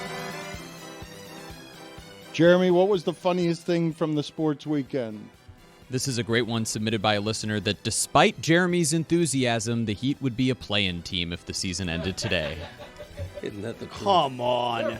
They've been that's without funny. Bam like last 5 games. Yeah, no Fair time. comment. I know this. They're the most Still funny. exciting average team in NBA history. They're gonna be good. You're not fair. That sweet spot, number 10, baby. Mike Ryan, what was the funniest thing from the sports weekend? I can't go away from that damn Marino chant. It's been living rent-free in my head since I heard it. This is not a human thing to do. Just stunned the people of the Bernabeu. They don't. Should we chant after this? I can't believe he tried to do it again. We should never chant again. I actually think that we could change and should change the "Let's Go" chant to do it more like I like the remix that Dan does better now. I'm coming around on this. Yeah, I do. Chris, what do you have? Funniest thing from the sports weekend? Staying in this game, the Dolphins kicker, Riley Patterson, taped his wrists. Why? That's a good question. I don't know. Maybe in case he has to make a tackle. You nailed it. It looked ridiculous to me. Seemed unnecessary. Jay Feely wore wristbands for a similar reason. People sweat, man. As the kicker. Tony, what was the funniest thing from the sports weekend? Just watching us on the live stream be so hopeful at the beginning of the game, and then as every quarter, every drive, every play would happen, a little bit less in the tank. It got to a point where we were really down across the board when the extra point got blocked. I kind of had to be the quarterback and rally the troops. Guys, hey, we're not out of this. Let's go. Let's go. Let's go. Come on. Come on. And then we were completely out of it. Yeah, and a lot of people tuned in just to watch you guys suffer. Greg, what was the funniest thing from the sports weekend? An NFL official plows through Sean Payton, knocks him on his ass, and Sean Payton gets penalized 15 yards. Sean Payton got up like, what's up? I know. You want some? Couldn't happen to a nicer coach. Zaz, what was the funniest thing from the sports Yeah, weekend? so yesterday the Rangers lost to the Red Wings 2-1, and there was an empty net at the end of the game. You know how that goes. But the time runs out, and the Rangers player, game's over, and the Rangers player still decides to shoot the puck into the empty net. Dan, all hell broke loose. Rangers goalie Jonathan Quick ran off the bench and started a brawl. It was a melee on. Look at that, Dan. It was a melee because the player shot it into the empty net well after the buzzer. You don't do that, Dan. You don't do that. Beautiful looking photo. It is. Too. That's a good looking Look at photo. that. I want a Color wallet class. size of that. Greg, you're the wordsmith around here. Is it melee or melee? Melee. It's melee? Yes. I saw this weekend Aaron Rodgers. This isn't the funny part, but what happened after he broke his wrist. I'm assuming it's a broken wrist. He gets tackled, and he lands on the wrist, and he immediately starts clutching his left wrist and doesn't stop clutching his left wrist.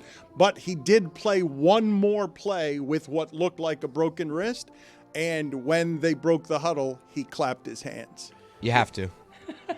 Muscle memory. But he shouldn't have. No. He was clapping a broken wrist. Yeah, Remember, it was like 2 seasons ago. Tyler Hero broke his wrist in the game, and then they passed it to him in the corner, and he shot it. It was an air ball. Jeremy, what kind of corrections do we need to make on my 40-year-old Bears memories of defenses that were better than the championship Bears? 86 Bears better, 85 Bears better, 84 Bears set the sack record with 3 guys with double-digit sacks. I see nothing of the 83 Bears. 83 was their worst defensive year. I just looked at the NFL schedule for next week. We get Rams-Bucks, but that's a great game. But we also get the Chiefs in the hunt right now, presently, trying to save their season against the Colts. Coming off a bye. There's a bet to be made there, Dano. The line's only 3.5. That's tiny. I want to get in that building. Yes. I want to watch that game. If you also want to get in that building or any NFL building, why don't you download the Game Time app and take the guesswork out of buying NFL tickets. Download the Game Time app, create an account, and use code Dan for $20 off your first purchase. Terms apply. Swipe, tap, ticket, go. Put it on the poll, please. A couple of things. Are you stunned that after next week, the Dolphins will have the same number of wins as the Chiefs? And does it hurt more if at the end you lose to a guy named Lutz? At Le Batard Show. Also funny yesterday was on a tush push, Mark Andrews, the immortal, lumbering 35 yards in the open field. He can scoot. He can still scoot. Dude, he can move. I expect at this age, with the beating he's taken as the Ravens career leader in touchdowns, for body parts to fall off and WD-40 to be required because things are creaking. But no, tush push fake, and he just lumbered 35 yards with the ball. I want to get to a couple of things here. The Jalen Ramsey, Jamar Chase spitting incident, Draymond Green being Draymond Green, a gambler confronting Jimmy Butler. But before we get to any of those things, the Greg Cody Show featuring Greg Cody is now out, and in it, he laments, and Chris told me he got sad in a way that made him emotional. He laments the death of the U.S. penny. Yes. It proves he'll get emotional about anything. Because he had Yeti make us, I don't know if Yeti did it on his own. I don't know how it came to be, but Yeti made a song about the death of the penny. Yeah. And if you watch our YouTube channel, you legitimately see my dad getting emotional. The penny costs more to make than it is worth. Yeah, almost 4 times as much. Why is that emotional for you? Because the penny is one of the foundations of Americana. I used to collect pennies when I grew up in one of those little blue folders with you'd slide a penny into the hole, and that was a big part of growing up to me, was the scent. There's a little nugget here, though, that you're leaving out. You can still use the penny. Oh, it's in circulation. They're just not making new ones. Exactly. You could still pay for stuff with a penny, so it's like nothing is really changing. They're like newspapers. It's the death of the penny, though. It's the death of the penny. I can still go to McDonald's and with 100 pennies, spend $1. Fine. Do you have 100 pennies? No, because nobody collects pennies anymore. All right, put it on the poll at Le Batard Show. Is the penny one of the foundations of Americana? Look, the whole idea of nobody carries change anymore. Walking around, everybody used to have a load in their pants. You'd reach in your pocket. You'd reach in your right pocket, there'd be a handful of coins. And now nobody carries a coin anymore. You know what you did? And the penny is part of that. Do you know what you did? What's that? The load in the pants. Yeah. Thank you. Yes, correct. Do you guys want to celebrate the penny in song? Oh, I sure do. Do we? How do you feel about Yeti's song? Oh, that's the face that you're making? All right, let's hear a song on the Greg Cody Show featuring Greg Cody. Let's hear a song that Yeti made about the death of the penny. The penny, of course, one of the foundations of Americana. Thank you. All right, that's enough. What? You want to hear the song? It's on the Greg Cody Show featuring Greg Cody. That's a good tease by you. As long as this intro. I do like that riff, though. All right, that's enough. It's a great song. It's not a banger, right? It's a sentimental song, and appropriately so. Thank you, Yeti. Feel like I've lost. Feeling me. Sounds like Fountains of Wayne to me. I will only talk about the Giants and Packers in this way because I thought Bart Scott had the best analysis before the game. Before the game, I thought he had the best analysis, and it ended up coming to fruition, which was just, with Jameis Winston, it's trick or treat. Now it was a couple of weeks after Halloween, but it's still it was still good analysis because it absolutely is. Put it on the poll at Le Batard Show with Jameis Winston. Is it trick or treat? And that concludes our Giants coverage, Packers coverage for the day. And it don't make sense to say goodbye. But let's talk about this spitting incident from this Steelers game. And I wasn't aware of this till yesterday. I did not know that the Steelers had a 300-pound tight end named Darnell Washington. I thought that their tight ends were Freiermuth and Jonnu Smith. Thank you, the former Dolphin. You've never seen Washington? Dude, once Talk you see about him a load. once, you are locked in. Yes, well, and Aaron Rodgers is also locked in because he has eyes. He's got to be 300 pounds, right? He's not listed at 300 pounds, but he's got to be 300 pounds. Easy. Like, that guy in the open field was just wrecking people. He reminds me a lot, and probably Aaron, of Jermichael Finley. Just a giant, put-together, cut-out of stone type of dude. They got him at 6'7", 264, but that's... You want to talk about a load, Greg. That guy. Loading his pants? Tell you what.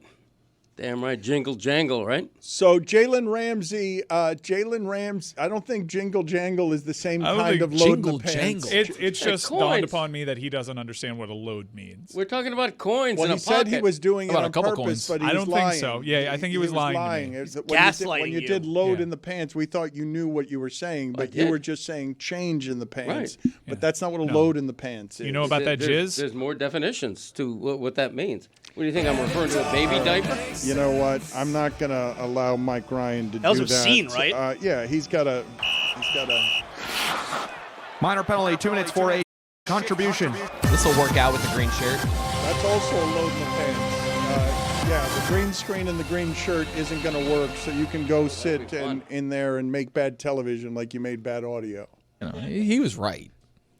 It's right. It's unnecessary. I don't need... Uncouth was what it was. Yes, and I'll get to Shador Sanders in a second, but let's do Jalen Ramsey and Jamar Chase. What's going on with spitting on people? Like, what is happening? And Jamar Chase just lied about it afterward, and what should the penalty for this be? He's going to get suspended. You think he's going to lose an entire game? Yeah, it already happened with homeboy from... Jalen Carter. Yeah. But Jalen Carter was suspended for the game that he was in. He was ejected for the one game, right? Like, Wasn't he also suspended after that? I didn't. No, I believe he got. It was like early in the game. I think he just got It was ejected. before a single play. Yeah, Right, but so I think he just that game was the that's game. what I think that's got him suspended for the game. You think Jamar Chase is going to miss the next game? Yeah. What is happening with people spitting? What happened? So Jalen Ramsey punched him, right? And then and the referee, did the referee see that Jalen Ramsey had been spit on? No, he must not have. No, Jalen, the punch gets seen, Jalen gets kicked out, and then we, of course, see afterwards that it was all triggered by a spit. A big loogie that he said he didn't spit. You clearly see like a massive spit wad flying through and hanging off of his face. We have the back and forth here. First, here's Jalen saying he did spit. He spit on me, so it's up. I don't give a football after that, respectfully. He added an important caveat, respectfully. You know what? I think most people understand that, though. I think most people say, you know what? I'm with Jalen Ramsey He on spit that. on me, so it's up. I don't give a football after that, respectfully. Which gets the point across better, the respectfully or the quite frankly? Well, the quite frankly before Bleep You has a bit of song in it. Respectfully looks like he's just trying to dilute what he said Yes, before it. yeah. I think the quite frankly builds up, and then Bleep You is the big punctuation. And here's Jamar denying it, even though there's clear video evidence that he did spit. Just to be clear, you did not spit on him at all. That's what he's saying. I ain't spit on nobody. What a liar. Massive hawker. Maybe he was just talking crap and like spit out. Not that just amount of crap. So It's- enthusiastic about what no. he's saying. Okay, but you guys are telling me, and I have not seen video or photographic proof of this, you guys are telling me that something was hanging from Jalen Ramsey's face mask. If that's the case, that's not spittle. Like, that's not, that is from the throat. If it's something that's hanging, that's like a fern that's hanging from the face mask. Look. Look how scary Mike looks right now. Wow. That's too. He's in a graveyard. It's too big of a disrespect, and I don't understand why it is that people continue to do this. And I wonder if the penalties need to be stiffer, because if you don't want things to escalate, right? I think one of the things with punishments that is preventative is the consequences have to be to avoid escalation. That's why he's going to get suspended. And when you have, let's say, whatever you believe to be the greatest escalations in sports history, the Malice at the Palace comes to mind. It starts with you throw a beer on Ron Artest. That action creates the escalation that ends up in the biggest suspensions you see in the history of the sport.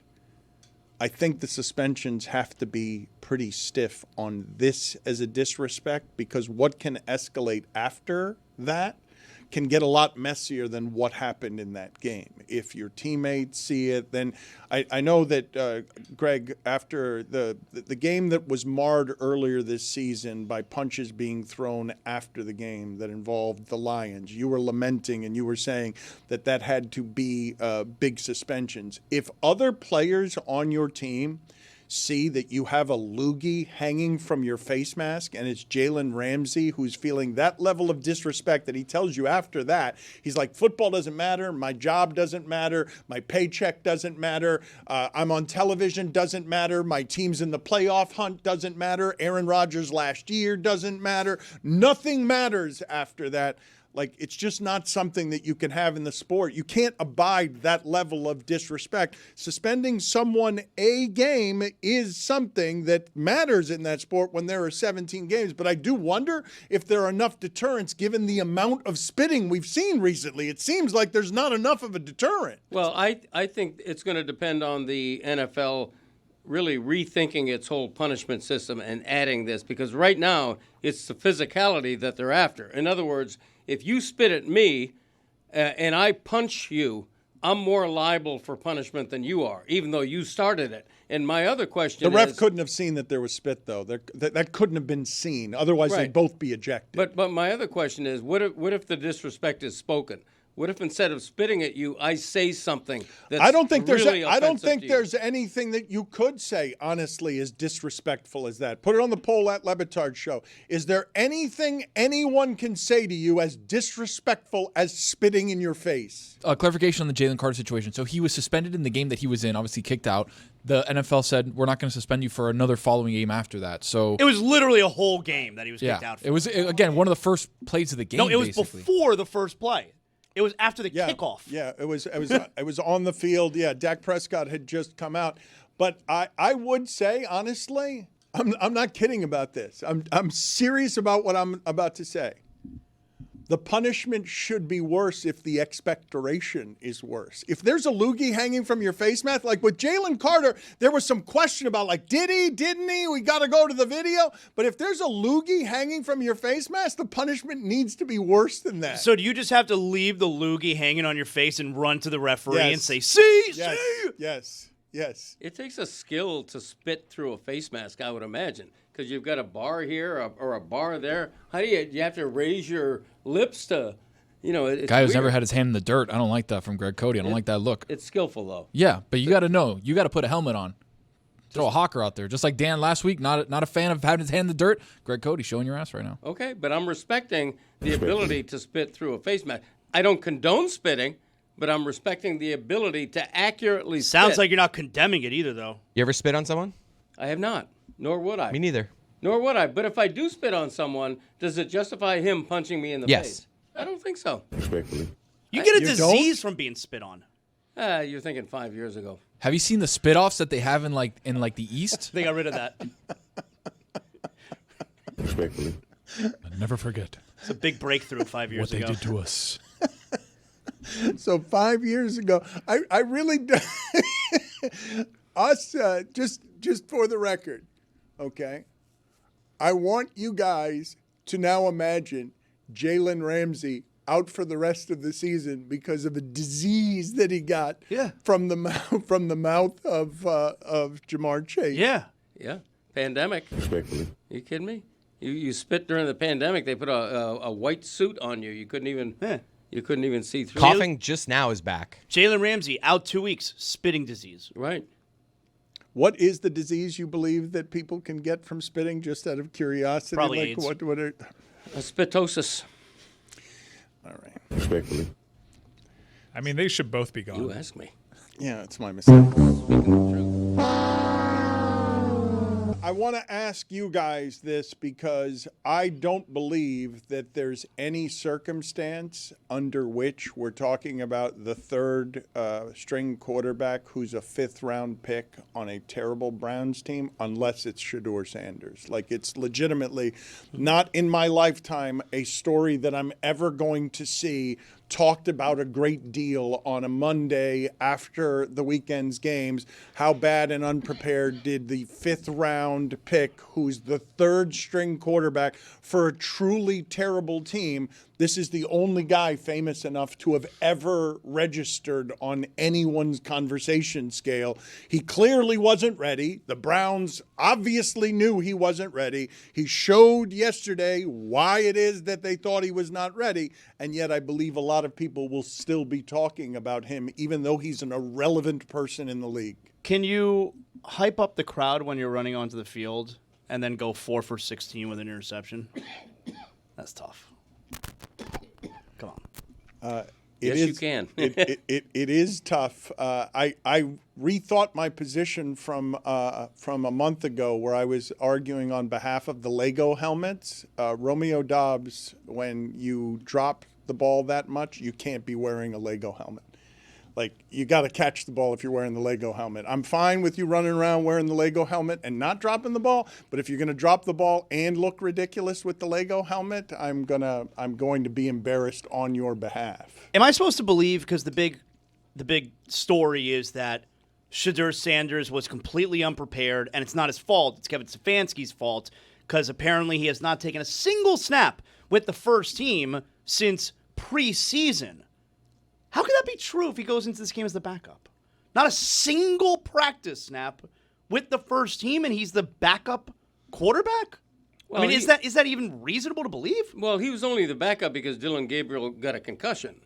But wouldn't every week a backup get some reps with first team? He's literally a play away from playing. No, he was the backup. Yeah, he was a backup once they got rid of Joe Flacco. I think the argument for not giving Shedeur any reps as a number 2 quarterback on the depth chart is they took another quarterback in this draft class that was higher, and that quarterback needs all the snaps that he can get with the first team.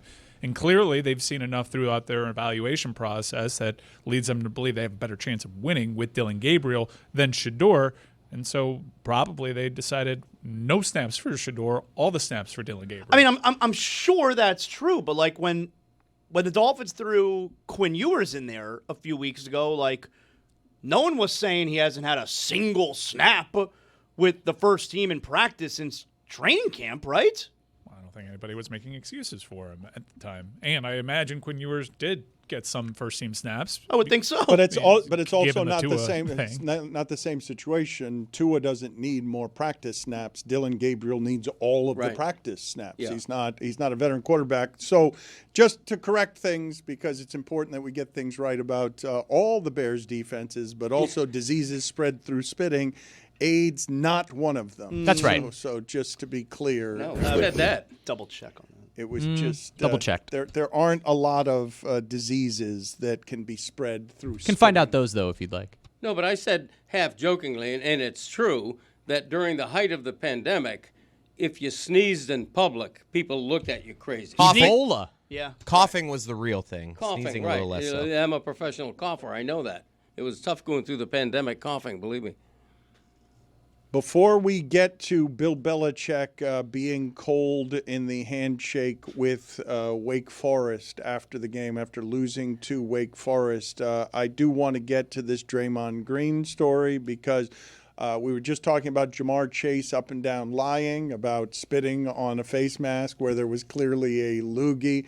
Draymond Green is also not telling the truth about whatever it is. What are the details I need to know about what he was reacting to in regards to Angel Reese? Yeah, so yesterday the Warriors were playing at the Pelicans. Boy, Pelicans are terrible, Dan. The Warriors were at the Pelicans, and Zion never plays, Dan, and they fired Willie Green, their coach. So the Warriors, that's a rundown. Everything you need to know about the Pelicans. Things are going well in New Orleans. Keep interrupting yourself. I like that as a character. A lot of parentheticals there. You know about them. So Draymond Green in the middle of the game walked over to, behind the basket, and he confronted a fan. And by the way, that fan is tall. They were nose to nose, all right? And Draymond Green and the fan are having a back and forth, and then eventually they get split up, and the fan got warned, don't do it again. And so it turned out what happened was Draymond Green was then asked after the game about the incident. I believe we have the video. So here was Draymond Green's explanation as to what made him confront the fan. What happened in the second quarter with that fan? He just kept calling me a woman. It was a good joke at first, but you can't keep calling me a woman. Kids, run on the way. Can't keep calling me a woman. So, he got quiet though, so it was fine. Yeah, he just kept calling me a woman's name. I am not. Official came over. I mean, were you guys discussing? Yeah, he just told me I got it. I've heard him over and over and over again. You've handled it well. Don't get yourself in no trouble. I'll take care of it. Courtney was great. Okay, so first Draymond Green is saying that the fan kept calling him a woman, which you would think means one thing. Then eventually he was called a woman's name. Well, as it turns out, the fan was calling him Angel Reese because he kept missing shots and getting rebounds, and that's all he could do. He keeps missing layups. Being called Angel Reese and being called a woman are not the same thing, which is why Draymond Green never actually said what he was being called because it's stupid. He was offended because he kept missing shots and grabbing his own rebounds the way that Dan. And the way that Angel Reese does. So the fan was complimenting him by calling great player, him a Angel great Reese. offensive rebounder is what the fan meant in that situation. He was being called a woman. Thank you. Well, come on. There used to be a saying, I don't want to be the old guy. All right, I don't like where this is going. We don't want to do this. I like where this is headed. No. This is not something he'll regret. Come on. The saying used to be sticks and stones will break my bones, but words will never hurt me. I didn't know where that was. That's a good one, somebody actually. calls me a woman or calls me Angel Reese, what am I supposed to do? Get all macho and punch the guy? Come on. I need your support. You take an insult like a man and move on. You know the actual saying, sticks and stones? Like a man? Or like a woman, as the case may be. Say the saying that you're talking about. What saying? What do you mean? Sticks and stones will break my bones, but words will never hurt I didn't me. know. I thought maybe you'd screw it up after saying it's a great saying.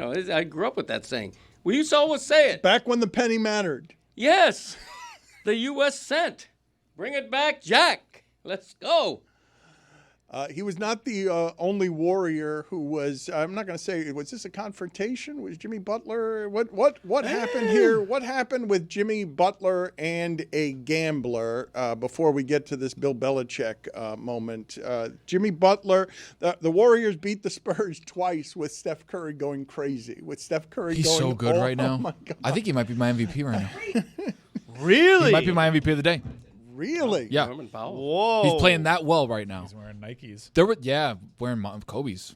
He's a you- sneaker free agent, by the way, Dan. Did you know Did that? you guys hear what Greg Cody said when MVP talk came up? He just muttered under his breath, "Norman Powell." Yeah, I heard this straight. He's right. All right, Yeah. let's hear and watch Jimmy Butler in the street having an interaction with a gambler. I'm sure athletes love being in the street and hearing from gamblers or fantasy players on how they ruined everything.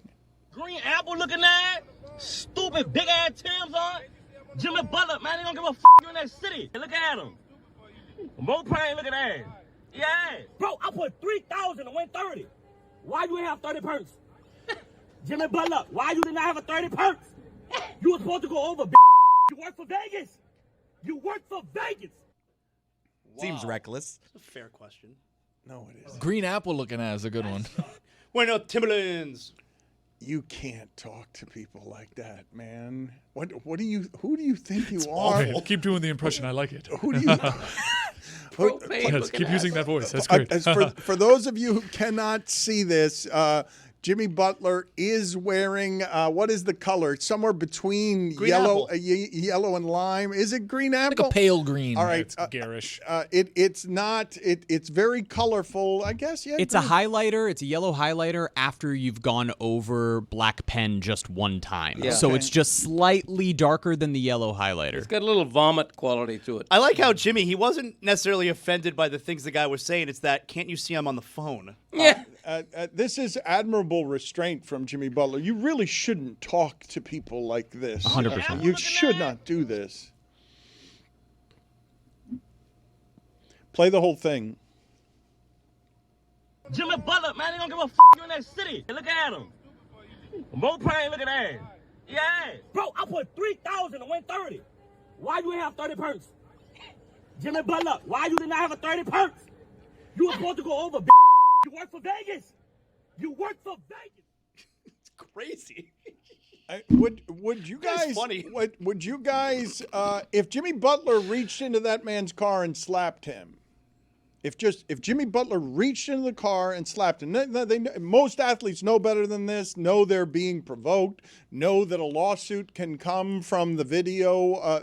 Know that this person can be videoing them in order to get the provocation response. But if he had slapped him, would you guys have the similar reaction that you did to Jalen Ramsey when he's like, "Yeah, I understand why it is that he punched Jamar Chase"? I think it relates to our earlier conversation. If Jimmy Butler reaches through that window and punches that man, Jimmy Butler gets suspended by the NBA. This feels a little more playful than a spit. That guy sucks. No, you can't. That feels playful to you when he calls him a bitch ass? Like that feels playful to you. No, it's rude. It's rude. Because you guys cut that off on the second part. Like that's the one that was like once it got to there, one more time, because if someone talks to me this way, I'm not taking it as playful. I'm not receiving this. What are you doing? I'm not receiving this as playful is what I'm telling you. Green apple looking at, stupid big ass Tim's on. Jimmy Butler, man, he don't give a you in that city. Look at him. Mo Prime, look at that. Yeah. Bro, I put 3,000 to win 30. Why you ain't have 30 perks? Jimmy Butler, why you did not have a 30 perks? You were supposed to go over, You work for Vegas. You work for Vegas. Green apple looking at. Without the profanity, why didn't you go over 30 points? A fair question. Well, the way he said points was funny. Pernt. Mo Prime, look at that. Yeah. Bad bet though. $3,000 on Jimmy over 30. I don't like that. Isn't over 30 always a dangerous bet? Maybe he may have been getting odds. Not in today's NBA. Marketing will give you 47 every night. It's good. It was to win 30. He said so. It must have paid really good. You odds. work for Vegas is crazy. What is propane looking ass? Like what? You know when you see it. What? No, I don't know. What is that? Is he alleging that the color of the outfit is propane colored? Mo Prime, look at that. Yeah. Play it again. Play it again. Mo Prime, look at that. See, It's not propane. The text said propane. It's I not thought it was propane. propane too. It's something else. Mo Prime, look at that. Moped looking. One more time. Mo Prime, look at that. Moped? Yeah. Totally comfortable with this. Good stuff. Yes. Jimmy doesn't seem very amused. Nor should he be. He just was on the phone. I think he handled it admirably. See, I credit Jimmy Butler Oh, for the sure. restraint. Yes. For sure. These guys are used to it, but it is dehumanizing in a way that's super strange. Like, I don't know how it is or why it is. Well, I kind of do, actually. Why it is people are that comfortable being that disrespectful. I think athletes are more and more comfortable with living with the gambling and the fantasy element of what they do for a living. Quick example, A.J. Brown, who spent the entire season complaining that the Eagles aren't throwing him the ball enough, was quoted the other day as saying, I wouldn't have me on my fantasy team. I'm not getting the ball enough. Nobody should have me on their fantasy team. If I could be for real for a moment, that's a scary situation. If you're Jimmy Butler walking down the street, a dude pulls up on you in the car. You don't know what he has. I would argue that this guy did not cross the line, but I'm with you that you don't know. There is nobody that is comfortable with anybody driving up to them, screaming at You them. don't know think what is happening. Wait. Wait a minute. Fair. The only reason you don't think he crossed the line is because you too think that you're entitled with gambling, fantasy, or whatever to be mad at an athlete because he cost you money. That crosses the line. Like that's absolutely. You don't talk to for me. another- Like if the scale is 0, like if 10 is, I'm legitimately fearful that I'm about to be attacked. If that's a 10, to me this is like a 6 or a 7. You can't call him a bitch ass, and you can't do that. He's being harassed in public. But he's saying it like I get it. Like, but he's not. I don't hear this guy's tone and being like, "Oh my God, this guy's." I'm with you. I don't know where the line is either. Dude, I'm not saying. Let's have a car roll up. Let's have a car roll up on you and say, "Hey, Chris Cody," in that tone. Like, you'll be looking I've for a been way heckled out. walking to my car before. That's not like. I don't think like You he's cost me angry. money. You like, work for Vegas. He's calling him a B word. Like I mean, you don't know what he has. I think it's a fine line here. I think that Jimmy Butler absolutely is being insulted. I don't think he's being threatened. It seems like it's not a fine line. Don't talk to people that way. That's not a fine line. No, this is pretty cut and dry. Like this should not be happening. No, I'm not saying that you should be like cowering in fear, but I also think that like to have someone drive up, roll down their window, and start yelling at you, no matter what the context. By the way, on the phone, right? So he doesn't know at first what this guy is yelling at him. That's not. And by the way, even given what he is yelling at him, not okay. You should not be approaching people saying you work for Vegas. Like that's not how this works. The "you work for Vegas" was the least offensive thing he said. No, but it's playing the bitch ass. Like he's being playful. Like there's no point there where Jimmy thinks this guy's getting out, and I'm with you. That's can't where see his face. That's You have no why idea. this is. I'm with you that this is not a good thing because someone might go past the line. You're just I assuming think that based this off guy tone. was like close to the line, but on like the playful side. Man. But I'm with you that Chris, I don't know. Chris, It's a slippery I don't know, slope. dude. He's criticizing both his appearance, Yep. his choice in shoes, A funny joke. accusing him of fixing games, and calling him a bitch ass. Where do you think the line is? Look at that. I think the line is getting out of the car and being physically threatening. Guys, he started with green apple looking at Thank it. We're you. We're Like, fine. you We're guys are fine, like- guys. We're fine. You guys I'm are a little with you. sensitive on this. It could have escalated, and it is a Big slippery Tim's slope. looking ass. Wait, is this in San Francisco? Fentanyl capital of the world. Not, It is. not Big Tim's. It was stupid ass Tim's. It was Big stupid ass Tim's. Funny. It's just a funny bird. I can't believe we're debating it. Were they big, stupid ass Tims? Yeah. Did he look like a green apple? Propane tank? I thought Jimmy handled that exceptionally well. Perfectly. Me too. You Good for guys Jimmy. have a different. So you guys think that guy have should a be different arrested? line? To me, it's Yes. just like a. Yes, shot in the street, Chris. Yes, that's what I think. You literally I think- just said that he yes. went way past the line. Chris. Okay, like I'll punt on Arrested, Chris. Arrested. Like there are So no. it's not a there are crime no, what he so did. there are no detours. Wait a minute. So your line is crime. Commit a crime against no, Jimmy you Butler. guys are the ones freaking out over this, and I'm asking you, I'm like, not- what should I'm- they call I'm the not cops? freak- Like what? I'm not freaking out. I'm saying that's wildly disrespectful to do to somebody you don't know. It's disrespectful. What should Jimmy Butler have done? What would you What have he done? did. Exactly what he did. Exactly. But that's calling on the athlete to show vastly better behavior as the victim of this than it is of the fan, which I'm not surprised. When I say, oh, I'm not surprised why this happens, yes, more and more because you're in fantasy leagues with these players and because they cost you money, more and more fans, the customer, feels more and more entitled to dehumanize the athlete. But that is not a person you talk to that way. You heard Draymond Green say while he was talking, you heard him say, it was fine, I handled it. As soon as I confronted him face to face, that stopped. Everything stopped because that's not something that you do to Jimmy Butler unless you're trying to provoke some sort of response. Right, but like if Jimmy Butler does slap you in the face, you were looking for it by talking to him that way. Right, but who gets in trouble? Jimmy Butler That's does. correct. But who got in trouble in the Jalen Ramsey thing? He was disrespected, and then Jalen Ramsey got in trouble. Right. Like that's. But the better behavior is required of the athlete in that spot, because I assure you, the conversation, if we had video of Jimmy Butler slapping that guy, or worse, just putting his fist repeatedly in the car, Jimmy Butler would be the one that's in trouble there 100%. When the thing that happened was the disrespect escalated to that point, and I'd be sitting there saying, you know what? I don't blame Jimmy Butler for doing that. Don't talk to Jimmy Butler that way if you don't know Jimmy Butler and he doesn't know you're being playful. And also the responsibility is on the athlete. They know they have more to lose than a guy who's going to pull up on the street and make a joke about you looking like a green apple or wearing stupid-ass Timbs. Like, you know that going into it, hey, I make millions of dollars a year. This, like, I can't do anything. If Jimmy Butler leans into that car window and starts yelling back at that guy, the escalation is on Jimmy Butler. He's the athlete who needs to take the high road there. I give him all the credit in the world for the way he handled that. Jimmy Butler, why you did not have a 30 perks? You were supposed to go over. You work for Vegas. You work for Vegas. We've got breaking news here with the Atlanta Falcons. Michael Penix, potential season-ending knee injury. So it looks like Kirk Cousins will probably be going the rest of the way there.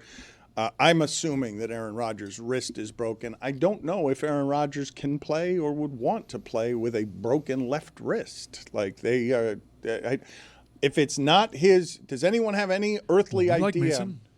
Any earthly idea whether or not he could play with a broken left wrist, given that it's not really, I don't know whether you can hold a snap. Can you even take a snap without fumbling if you've got a cast on your left hand? I would think that's going to remove him from the game.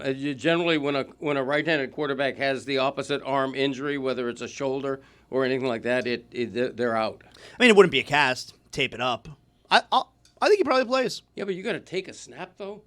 You're in shotgun. It's not like the ball's going to be, pushed into your hands. Yeah. You're like, but he's not in shotgun all the time, though. Like, he's got to go under center with their offense. He's got to go under center. But the thing is, it's not even that. It's just the act of football. All right, I'm fine. I throw the ball, I get tackled, and then I land on my wrist like the way I broke it the first time. It's just going to us trying to break down this wrist injury is one of this last 30 seconds. I did good analysis.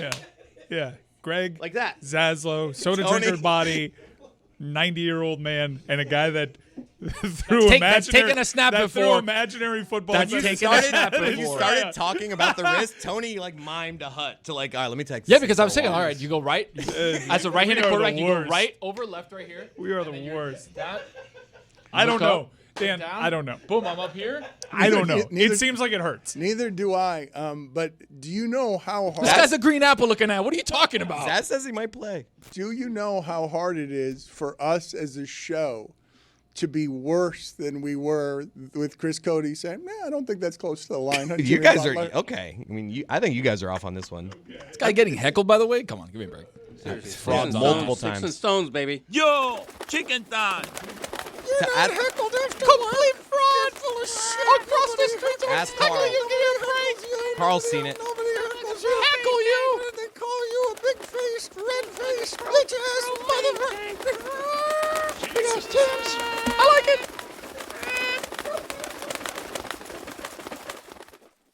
Amin is here. We will get to his weekend observations in a second, but I'm surprised we've gone this far into the show, this far into the week, this far into the year without talking more about a story that I believe should be getting a lot more attention. One of the great fascinations of my lifetime that is not covered well enough, but a whole lot of people care about in really stupefying numbers is, are there aliens? Have there been other forms of life that exist other than human life? And this week is an enormous week where the government is basically saying with credibility, yeah, there's all sorts. Yes. Is it what Wemby did to Draymond? No, it's not. Or what Steph did to Wemby? It's not just the existence of Wemby. It is now verifiable. Isn't this disclosure week? Isn't this known? The age of disclosure is upon us. It is a documentary that is being released this week on Amazon Prime, and it has a bunch of military active and retired. Marco Rubio is in this documentary, and it presents. It is supposed to present the most compelling argument ever for people that have actually even seen alien life forms, all of them reputable sources talking on the record about this secret war among nations to take all this advanced alien technology and weaponize it for their own gain. It is talked about widely, and now the age of disclosure. What do you know? Tony, did they talk to you? No, but one thing I will say, for guys like Chris Cody who run up this kook meter thing, which is absolute bull. He did that to a very good guest of ours that has never come back, by the way. Okay, Jeremy Corbell, who's on the front lines of this stuff with the rest of us trying to make things happen. Most viewed video in the history of this show is that guy and people wanting information. And on Chris this. did the kook meter on him, ran him off the show. He was now a we kook? can never get. No, he wasn't a kook. He wasn't. He was a straight up guy. We don't know that that's why he hasn't come back. We know you did the kook meter one too many times. Meter, but and the guy responsible for the biggest video in the history of this show is like, I'm not going to be called a kook on that show. Exactly right. Exactly right. Okay, so now, what about all the people that have said, "Hey, I've seen aliens of this"? Well, what do I have to put in front of you, Greg? What do I have to put in front of you in the way of proof for you to say that is the most viable proof I have ever heard on something that is one of life's great mysteries? Well, I haven't seen the documentary, so I can't comment on what is conveyed there. All you hear to this point is just, grainy footage, and it's almost like a Bigfoot sighting. Okay, until I get clear proof. Hold on. UFOs, UAPs, they are verified to be real. Now, whether you think there's a little green man in the cockpit, that is open to debate and whatever. Okay, but the U in UFOs stands for what? Unidentified. Okay. All right. So let's go. Let's identify identify it. Let's identify yes, it. Yeah, but they have. We're trying. They the government has said on the record UFOs exist. Yeah. Okay. This is well, not. If This the is not. government says it, then it must be true. So what do I have to put in front of you in the way of proof for you? Like a documentary is not sufficient. Credible people, certainly Marco Rubio's not working for you as credible, but there will be an assortment of fighter pilots and whatnot in this saying, yeah, absolutely. I saw something that moves faster, doesn't move like anything I've ever seen move before. I look forward to the documentary. I'm a skeptic right now. I'm not somebody who's unwilling to make an acknowledgement if I see sufficient proof. It's not just people seeing UAPs. It's also people that have seen aliens. They saw the little green man. Don't do that. Well, don't do what? Don't do that. It's not we all know that's that's a sucker what an move. alien looks That's like. a sucker move. Don't do We that. all know aliens, if they exist, the You're little a green sucker. man. They're not little green men. All right. You're a Don't put that sucker. out there. You're a sucker.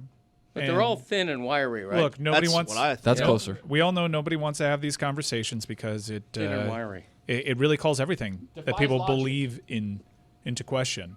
I mean, we're talking about deities that fall. Some would say you're a sucker for believing this garbage. Who, me? Some would. You calling me a sucker? Some would Both you say it's guys. awfully convenient for the government to actually embrace the fact that they're UFOs because the truth is far more scary.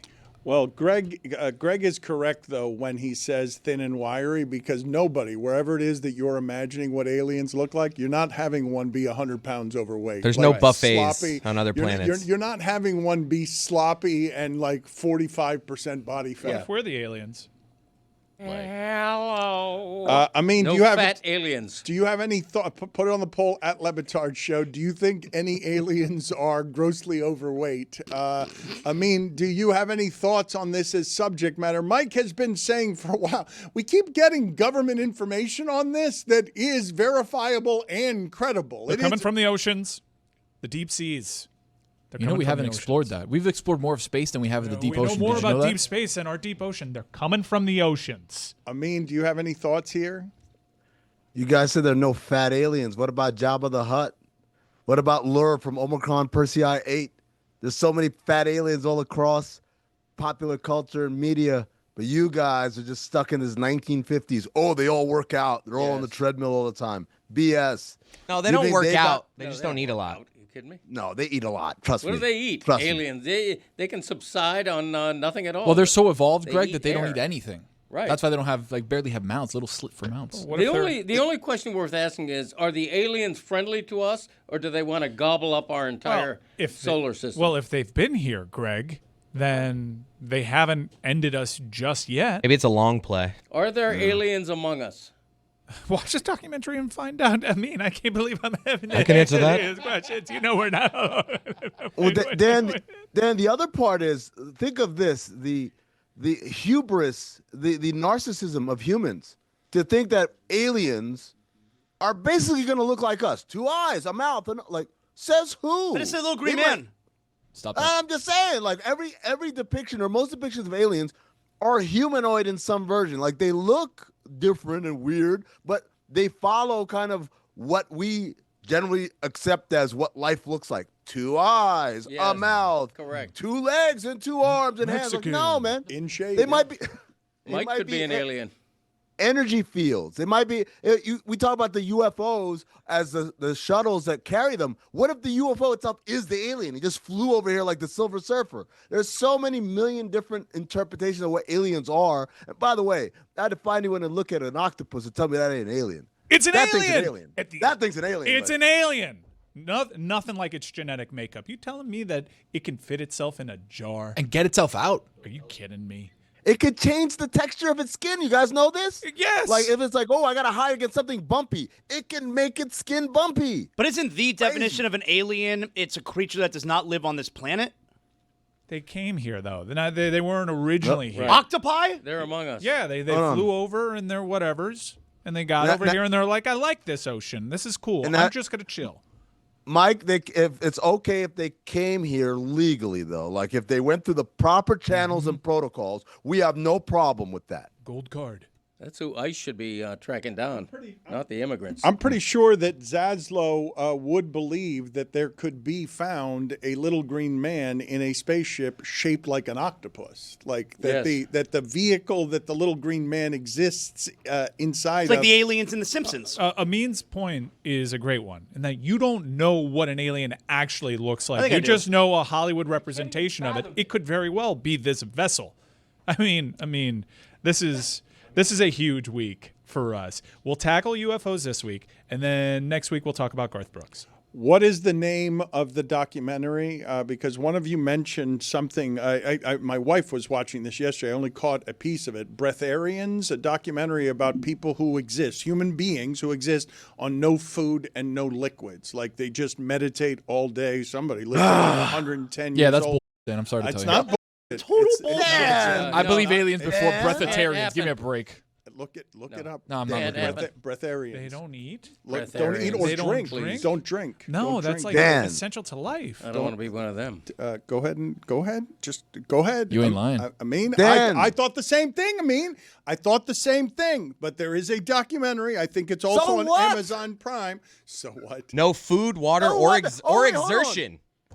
Someone commissioned a camera crew and just interviewed people saying whatever the they wanted. Well, then it must be true. Yeah, if it's a documentary. Chris, Oh, it's a documentary. Please give me An more Indian information. guy that lived to be 70 years old without food or water. It's bull. Yeah, Okay. it's crazy. It didn't All right. happen. Hey, Time Probably out, an Chris. alien, that guy. Chris, Actually- Chris.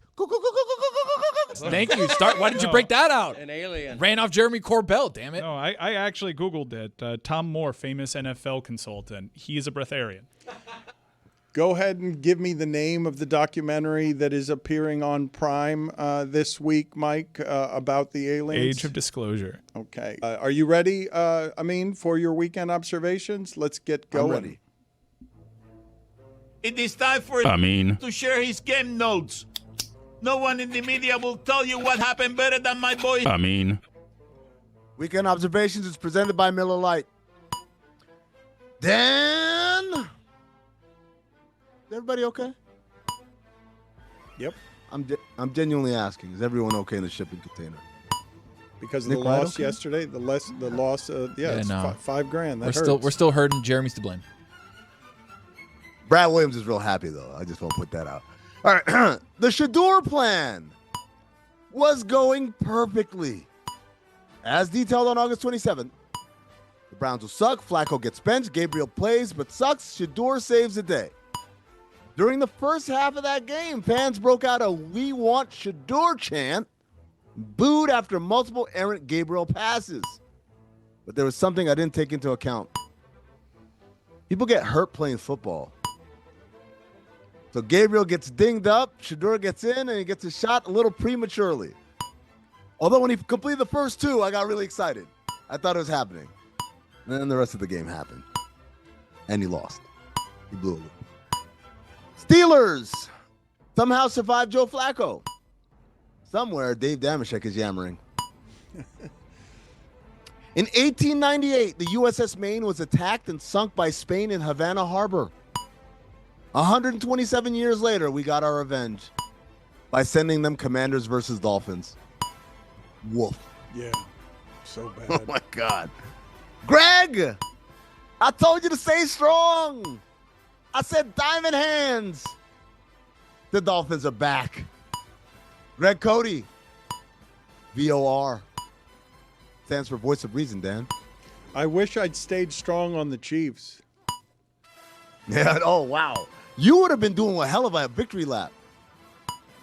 You know what happened, Dan? You didn't ask yourself the question, are you trying to win or be ballsy? A good question. I managed to be wrong twice. Yeah. Are the Chiefs going to miss the playoffs? Right now, if they started today, they play the Colts next. Colts coming off a bye.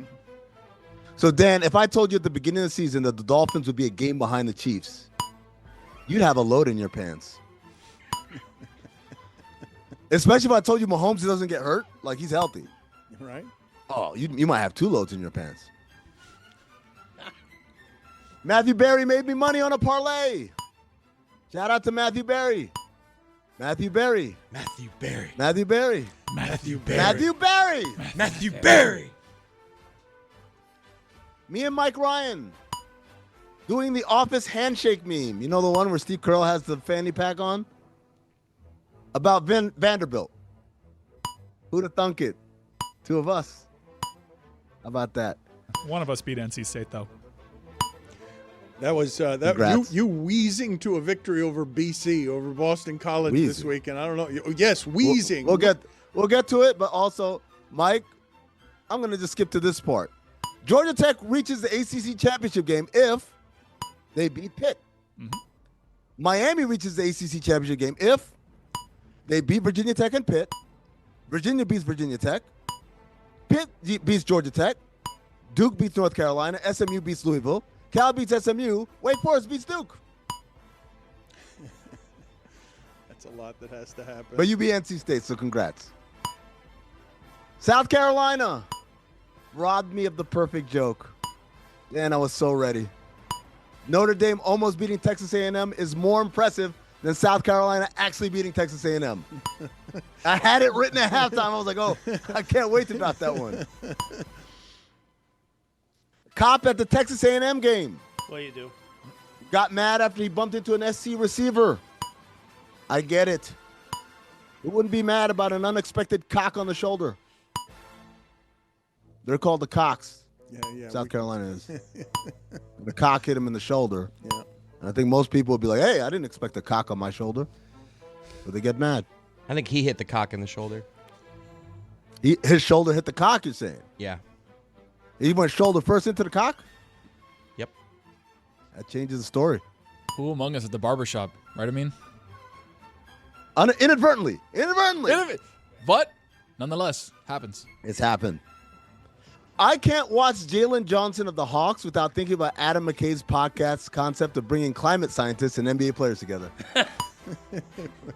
Release the tape, Dan. It was a good pilot episode. It was a good. You got to release it. You got to release it. Simply because Jalen Johnson's playing great, and Adam McKay deserves his flowers for that. Also, the world is ending, and he deserves his flowers for that one too. Josh Allen, rushing for 3 touchdowns and passing for 3 touchdowns. You must think he Haynes King or something. Speaking of Haynes King, you want to talk about wheezing, Dan? Led the 69-yard march down the field for the winning score. Threw for 25 yards and rushed for 27 on that drive. Haynes King. BC, more like Heisman. BC lost to UConn. Okay. And Texas lost to Florida. What you want from me? Texas isn't any good. They're swooning over them. They're so they should be in the playoffs. Me and Mike, we're aligned on this. Insane. Losses, razor-thin losses to ACC teams are bad, but not bad if you get totally dominated by a 2-5 ACC team. Texas isn't any good. Steph Curry scored 95 points versus the Spurs last week, then scored 11 versus New Orleans last night. It's got to be frustrating if you're a Pelicans fan. I'm saying, like, Did you see the shot he hit over Wemby, Dan? Insane. Yes. Yeah. And he stared at him. Yeah. He couldn't see the rim, so he was like, where am I going to look? I guess I'll just look at him. You want to talk about aliens? Number 30 is an alien.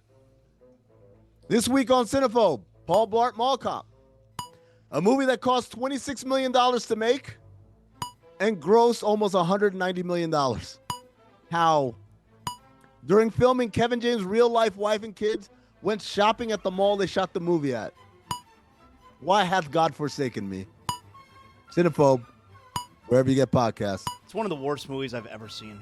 It's pretty terrible. Pretty terrible. Although Zach Harper has a theory that if you watch a Kevin James movie on mute, it's like watching Charlie Chaplin. Put it on the He's like, poll he's incredible at physical humor. LeBatard Show. If you watch a Kevin James movie on mute, is it like watching Charlie Chaplin?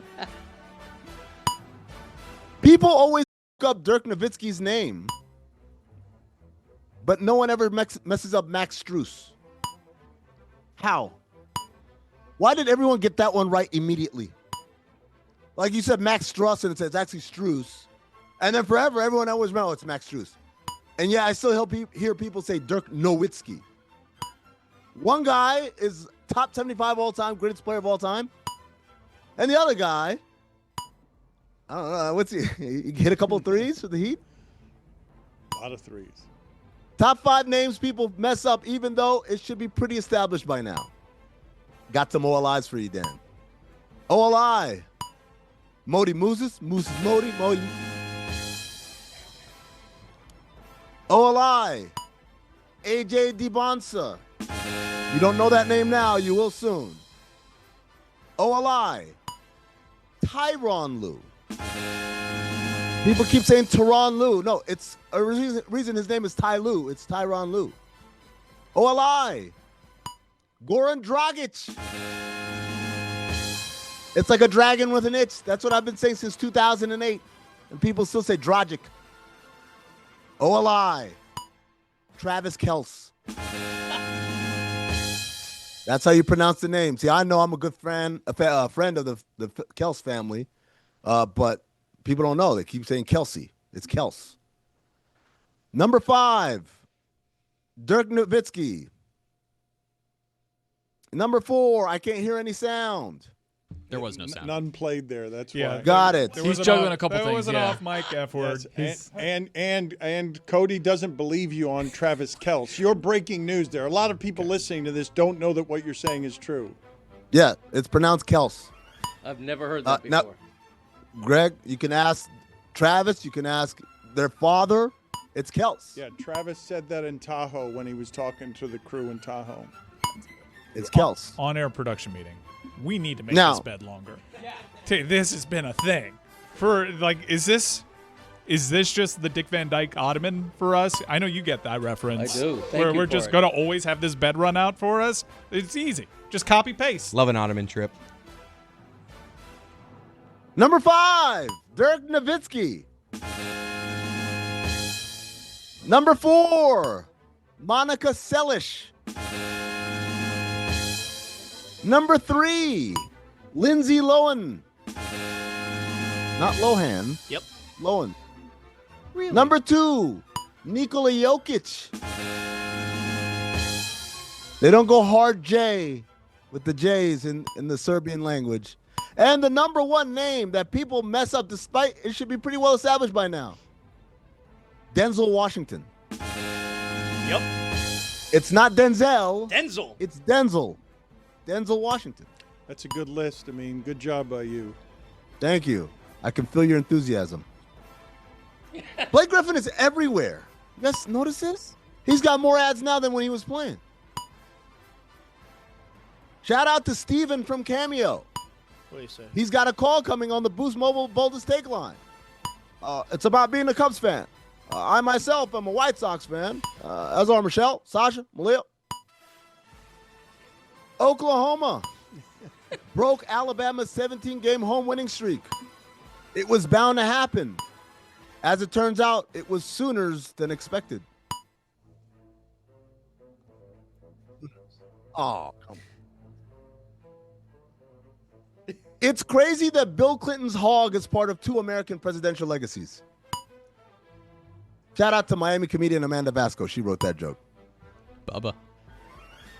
After the Dolphins game, Tua was asked where he'd like to play next after playing in Frankfurt and Madrid. Tua said Jerusalem. Hey, Tua, do you watch the news? Did you see what Kenny Stills tweeted about that, Dan? Kenny Stills tweeted, "This guy is clueless in every aspect of life." Zaz. Yeah. I keep telling y'all every week, man. Scrambled eggs, man. Potatoes. That's what's upstairs for him. It's no longer functioning in any way other than just the bare minimum mechanics. It functions on the bubble screen. Bare minimum mechanics. Gambler calls out Jimmy Butler because he lost his bet. His bet was that Jimmy would score 30 plus. You bet that Jimmy Butler would score over 30 in a November game.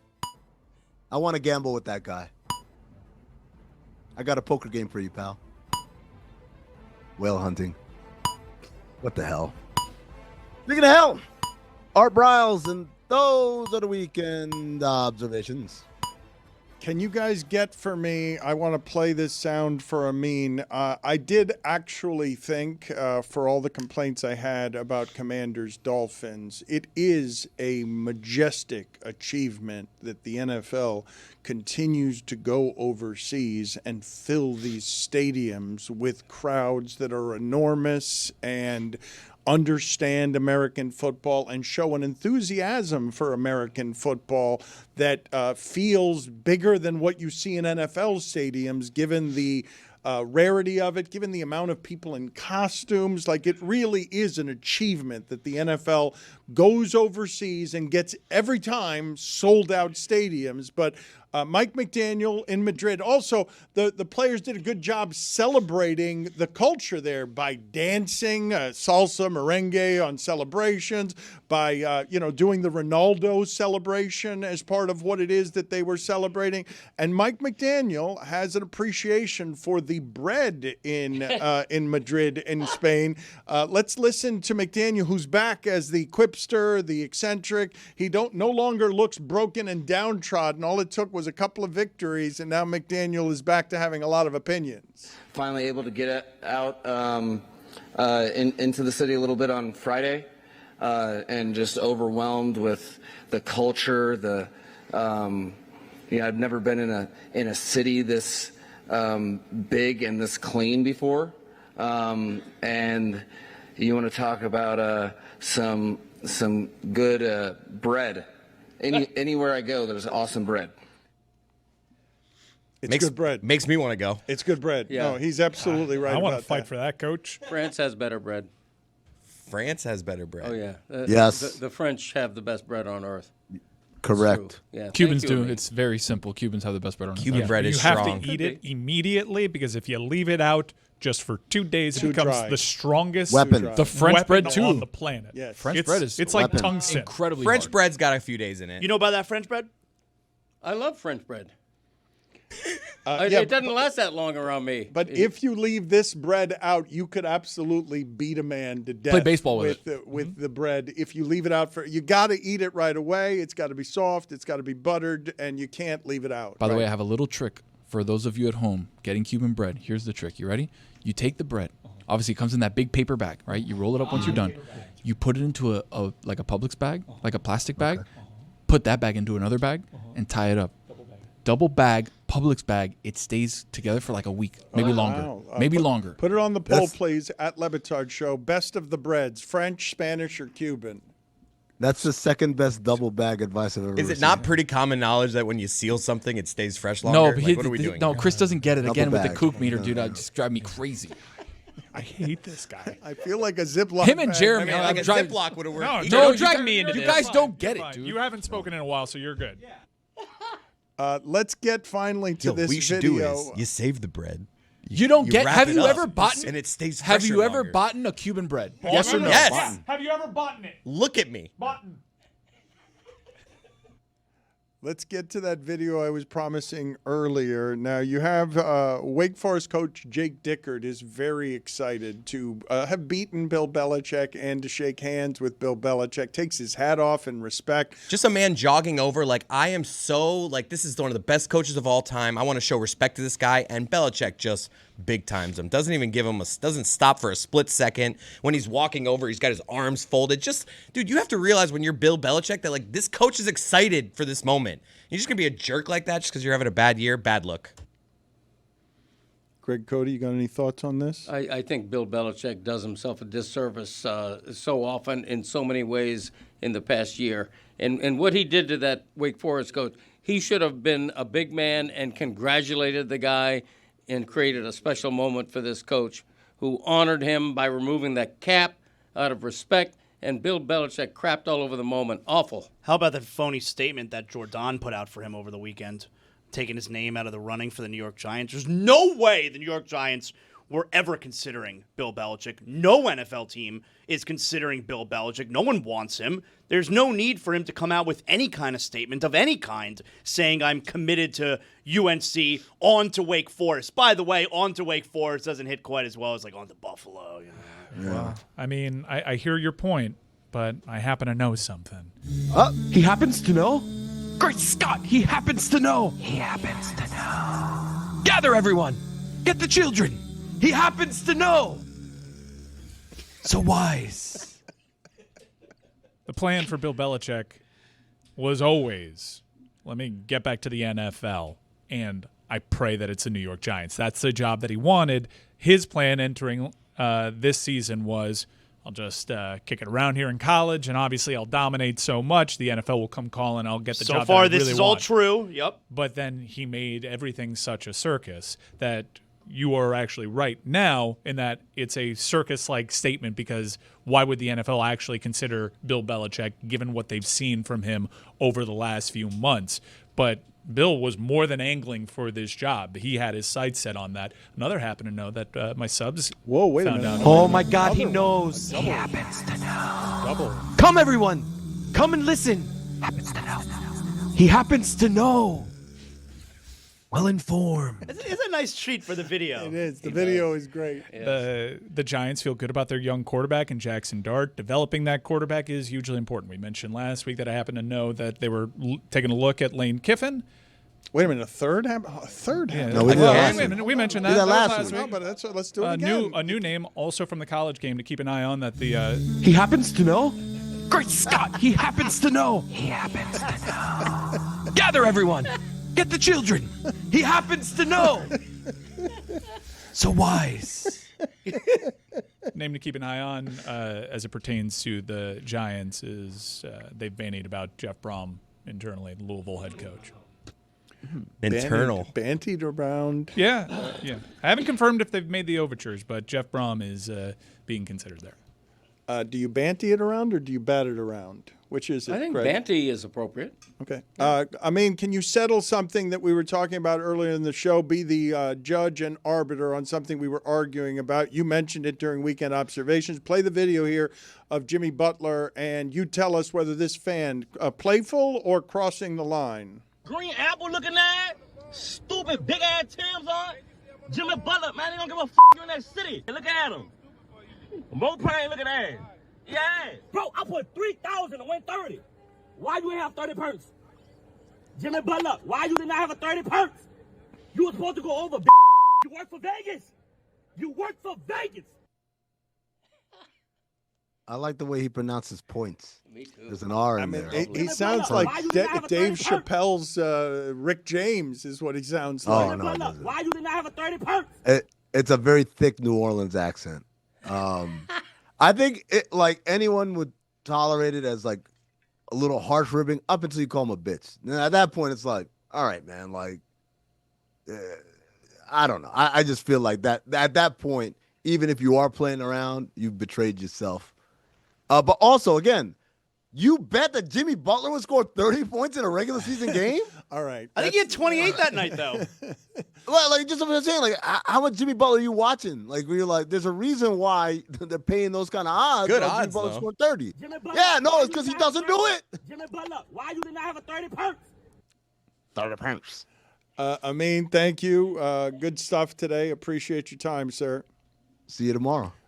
Good. Looking forward to it. I wanted to, before we get out of here on this hour, I feel like it's kind of empty and a little bit hollow to say thoughts and prayers on things that you don't quite know how to talk about. David Cross, makes the joke about thoughts and prayers. He's like, why don't you just go casting spells and chanting? I'm casting spells and chanting while I'm thinking about this person. But Bernie Kosar, mentioned earlier in the show, who for me will forever be a symbol of youth, because when I was just becoming a teenager in 1983, he's the first person who made the University of Miami field championship good as a freshman. He was a freshman quarterback, and after losing to Florida in the first game of the season, getting blown out by Florida, they then pull off a giant upset at the end of the season, beat Tom Osborne's undefeated Nebraska team, and won the Miami Hurricanes their first championship. He revealed yesterday while in a hospital bed, and he's had it pretty tough physically, right? Because comes from a different time in football where the rules were not different for the quarterback, where Lawrence Taylor was sacking you on AstroTurf just broke his body in a million different ways, and it needs a new liver as well. I think he's talked about some issues with alcohol before. Oh, yeah. And so needs a new liver and was going in for surgery on a new liver, and it just scared me. Like, after what happened with Nick Mangold, to have people who represent youth and vitality in my childhood memories, who introduced me to sports things, when I say it scared me, I can't help but see something like that happen and feel my own mortality. Like, it touches a little closer to home because of specifically what he represents for me, which is I am 15 years old, right? I'm just getting into sports fandom. The Orange Bowl is a magical place to me because of that person, because that person helped make it a magical place right after they were giving away a bunch of University of Miami tickets at Burger Kings all over the city because they're just trying to get somebody to go to the stadium. And so to see that happen, to it, beyond being sad, it frightened me, and my thoughts and honestly, my heartfelt feelings go out to Bernie Kosar, who will always have a special place for me. Yeah, he'll be 62 later this month and needed a new liver to perhaps even get that far. He had been very close to getting a new liver very recently, and it was disqualified for being infected, and he had to wait again. He's in surgery as we speak. He was scheduled to have surgery beginning at 5 a.m. this morning. That surgery takes 10 to 12 hours. Wow. I spoke to him over the weekend for a story in the Herald, and he sounded in great spirits. He's got a fighter's spirit, his words, and hopefully he gets through it all. And he's a forever hero in Miami for the reasons you mentioned. He is beloved to this day in Cleveland for leading what used to be a bad Browns team to 3 AFC championships. So there's a lot of people wishing him the best, and we're hoping for him. Yeah, I mean, beloved down here also, of course. And I think it was like this time yesterday, he sent out a post that he's still looking for a liver, and clearly something came through last night. Yes, I got the text from somebody associated with him at 9:08 p.m. Yeah. That it had finally come through, and the fact that it came through last night and it was immediately scheduled for 5 shows a.m. you how dire it is. Yes. Yeah, hours later, hey, we're doing this. Yep. So, yeah, just I really hope everything works out for Bernie today. Bernie is one of the kindest people I'd ever met. I was really young when I got into this business, and he was really good to me for many years. I used to be in touch with him a lot. I've lost touch with him over the years, but like I said, just so kind and so generous, and I hope this all works out. When for you him today. guys say, because I think he's more beloved in Cleveland than he is here, and obviously here he's remembered for something that's singular because it started all of the University of Miami's winning. Is he the best Mike Cleveland quarterback ever? Is it Brian Sipe? Like, who's considered the greatest Cleveland quarterback there's been? He's the most beloved, certainly that I had seen around there, and most people he's considered the gold standard for the living fan base that's there. It makes no sense that he would be that good when you think of arm strength, when you think of athleticism. Super smart. But it makes yes, that's what it was. But it makes no sense that he would be in the discussion of greatest Cleveland quarterbacks ever, given that if he went to a combine, he would flunk. Right. It's not even that he wouldn't impress anybody. He would not do anything well physically, including not throw the ball particularly hard. Right. But yet he had a wonderful career. He won a Super Bowl with Dallas. He finished his career as Dan Marino's backup for 3 years with the Dolphins when I got to know him really well. And man, he's fighting hard to extend his own life, and wish him all the best. I believe he also has Parkinson's, yes? He does, and he told me when I spoke to him Saturday that he has early dementia as well. And I'll bet he was in like super great spirits too. He was. He's like just a really kind man who always seems to be looking at the bright side of things. No, I hadn't talked to him in a while, and we shared a couple of stories, and he's a joy to talk to, especially in the context of he's calling me from a hospital bed where he's praying at that time that he'll get the transplant that he narrowly missed not too long ago. So hopefully it's really working out for him for the best. They got to let Myles Garrett out of Cleveland. They got to let him. They got to let him go. Just cut him. Please, just let us watch him play for a team that supports that kind of excellence. He's the best pass rusher there's ever been. Lamar Jackson was terrified yesterday. Cutting him would be awesome. Yeah, just let him go. It's an act of mercy. Put it on the poll at LeBatard Show. Should the Cleveland Browns cut Myles Garrett as an act of mercy? Yes or no? Juju Gotti is with us. We'll update the polls with him. We're going to do Listener of the Day with him. But do you have a list for us? Can you give us a list, inside or outside of football, Juju, of people in sports who need to be freed from their present circumstances? Yes, sir. The top 5 free him lists. Okay, if you got you it. will. All right, so you Yes, got something ready off the. You got a top 5. All right, very good. Any OLI or you want to start with number 5? OLI Drake London. He's so good. He is so fire, bro. Get him out of Atlanta. He will win you a ring today. Number 5, Trey McBride. That brother is awesome.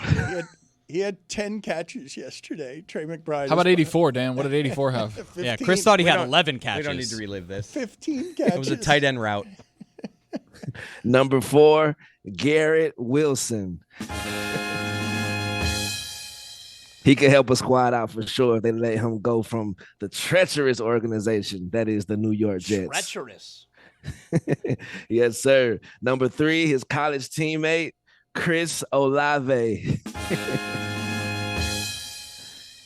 Tyler Show, whoever, he is not showing me enough to make me think that Chris Olave is going to be What's the man. The name of that quarterback? Tyler Shuck. It should be what Juju He said. shucks. It should be what Juju said. He shucks.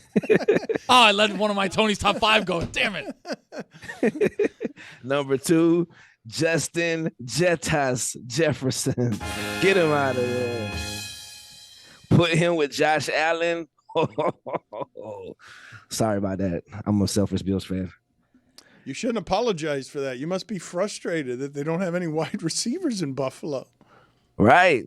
Days like yesterday are our Super Bowls. That we know we're not going to win no Super Bowl. Like Greg said, our legacy, we don't have a legacy to get back to the winning behavior of the Buffalo Bills. We've been losing forever. So let's just have some good Sundays that feel good. We beat Bake yesterday. Man, let's throw back a couple brews. And number one, as you mentioned, Myles Garrett. Free, my boy. Oh, I'm sorry I undermined your list, or maybe I helped you create. It was all off the cuff. Yeah, it's unbelievable that he can do that off the cuff because that's a good list. He had an unbelievable list there. Any other NFL thoughts from yesterday? Anything we missed or should have gotten to? Yeah, I got a proposal for the NFL because I'm sick of seeing this in the NFL. Quarterback drops back, throws long, the defender gets called for pass interference, and he's complaining like, "What are you talking about, Rev? Holy moly!" And then they slow motion review and show him clearly holding a jersey. If the slow mo show you clearly holding a jersey and you argue this, instant ejection. Whoa! You're out of here. I think I'm with it. Whoa! Of course you would be. I am with it. Like in the NBA too, the player twirls his finger and wants a review, and we see the Right. Review. It went off you last. That's idiot. a challenge. You just challenged. Right. You wasted your team's challenge. You did the finger thing. And also go hit the showers because we're done with you today. You're a liar. We don't like liars. So you're saying an ejection for lying. Yes. Yes, sir. For Fibber. Okay, put it on the poll at Le Batard Show. Should the NFL start ejecting people for fibbing on pass interference calls? At Le Batard Show. I heard somebody nominate another Zaz MVP of the day earlier in the show. Was it Markkinen or was it somebody else? It was Steph Curry, Dano. Oh, okay. So, we're doing this again. Okay.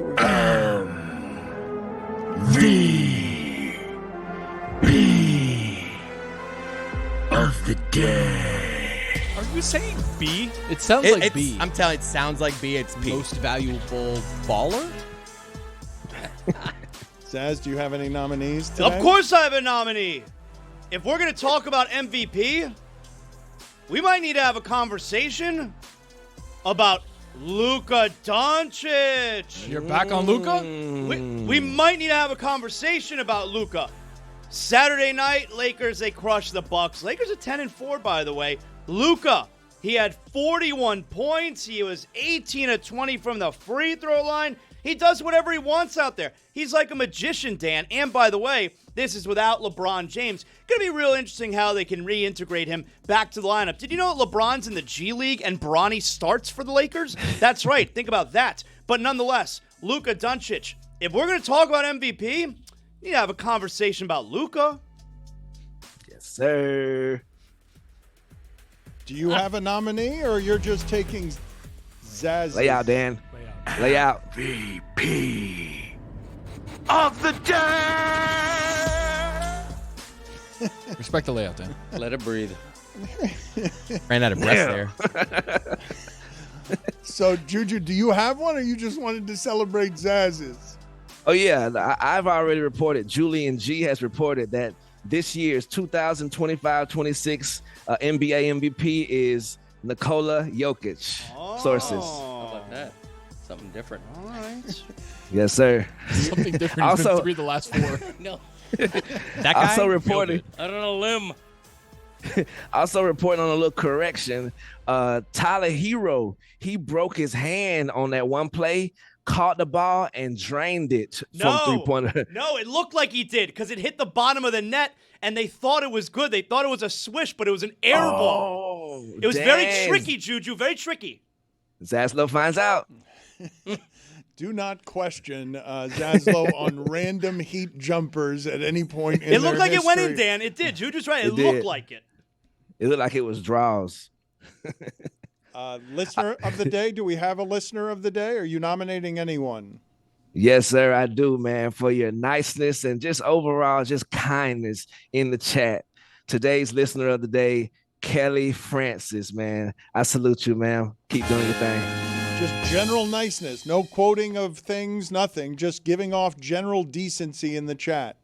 Yeah, the whole chat throughout the day, always supporting someone else's comment, LOLing, rolling over laughing. That's what we need in the chat, encouragement for one another. Jimmy Butler, why you did not have a 30 perk? Yeah, that was crazy. Like as a brother who got a little bit of insight, I heard as soon as he said that's New Orleans. And so Jimmy Butler, yes, no matter what he's saying, brother, keep walking. It ain't worth it. Especially like you say, he put you for 30 points in a regular season game. Nah, bro. I don't like it. Jimmy Butler, why you did not have a 30 perk? It does sound like it does. Is it New Orleans? It sounds like Chappelle. He's doing Chappelle Rick James. Don't do this anymore. Okay, very good. Where exactly is this from? Let's do some polls here at Le Batard Show. What do you have to update? Yes, sir. Is being on time hard? 54% of the audience says no, it is not. Damn. Showboats. Also, salute to the Rams black jerseys yesterday. They deserve a shout out. They were dark blue, technically. I know everyone. But I agree. Midnight blue. They were. They're labeled as dark navy blue. For everybody with eyes, they were black. Right. Kind of like Yankees look black, but it's dark blue. I don't like how you said that. Yeah, just like that, like that Cardinals tight end. Whoa. Like that, the kid that bumped into that cop in the tunnel. That's neither here nor there. No, that is here and there. Did anyone side with the state trooper? Did you hear anyone siding with the state Matter trooper? of fact, on yes, that? I did. He was just asking, "Where's your lanyard?" 2 forms of ID. What clearance do you have? You're not supposed to be back here. Lanyard, field access. Get out of here. At Le Batard Back Show. to Josh Darrow. If you want to vote that Greg? on the polls at Le Batard Show. What else you got, Juju? With Jameis Winston, is it always trick or treat? Such good analysis from Bart Scott. 98% of the audience says yes, it is. Is there anything anyone can say to you that would be worse than them spitting in your face? 85% of the audience says no, there is not. I'm telling you, you can get AIDS like that, Dan. That's not accurate. Does it hurt more if at the end you lose to the guy named Lex? 84% of the audience says yes, it is. Damn right. And while I have your attention, check out the Greg Cody podcast featuring Greg Cody today. Thank you.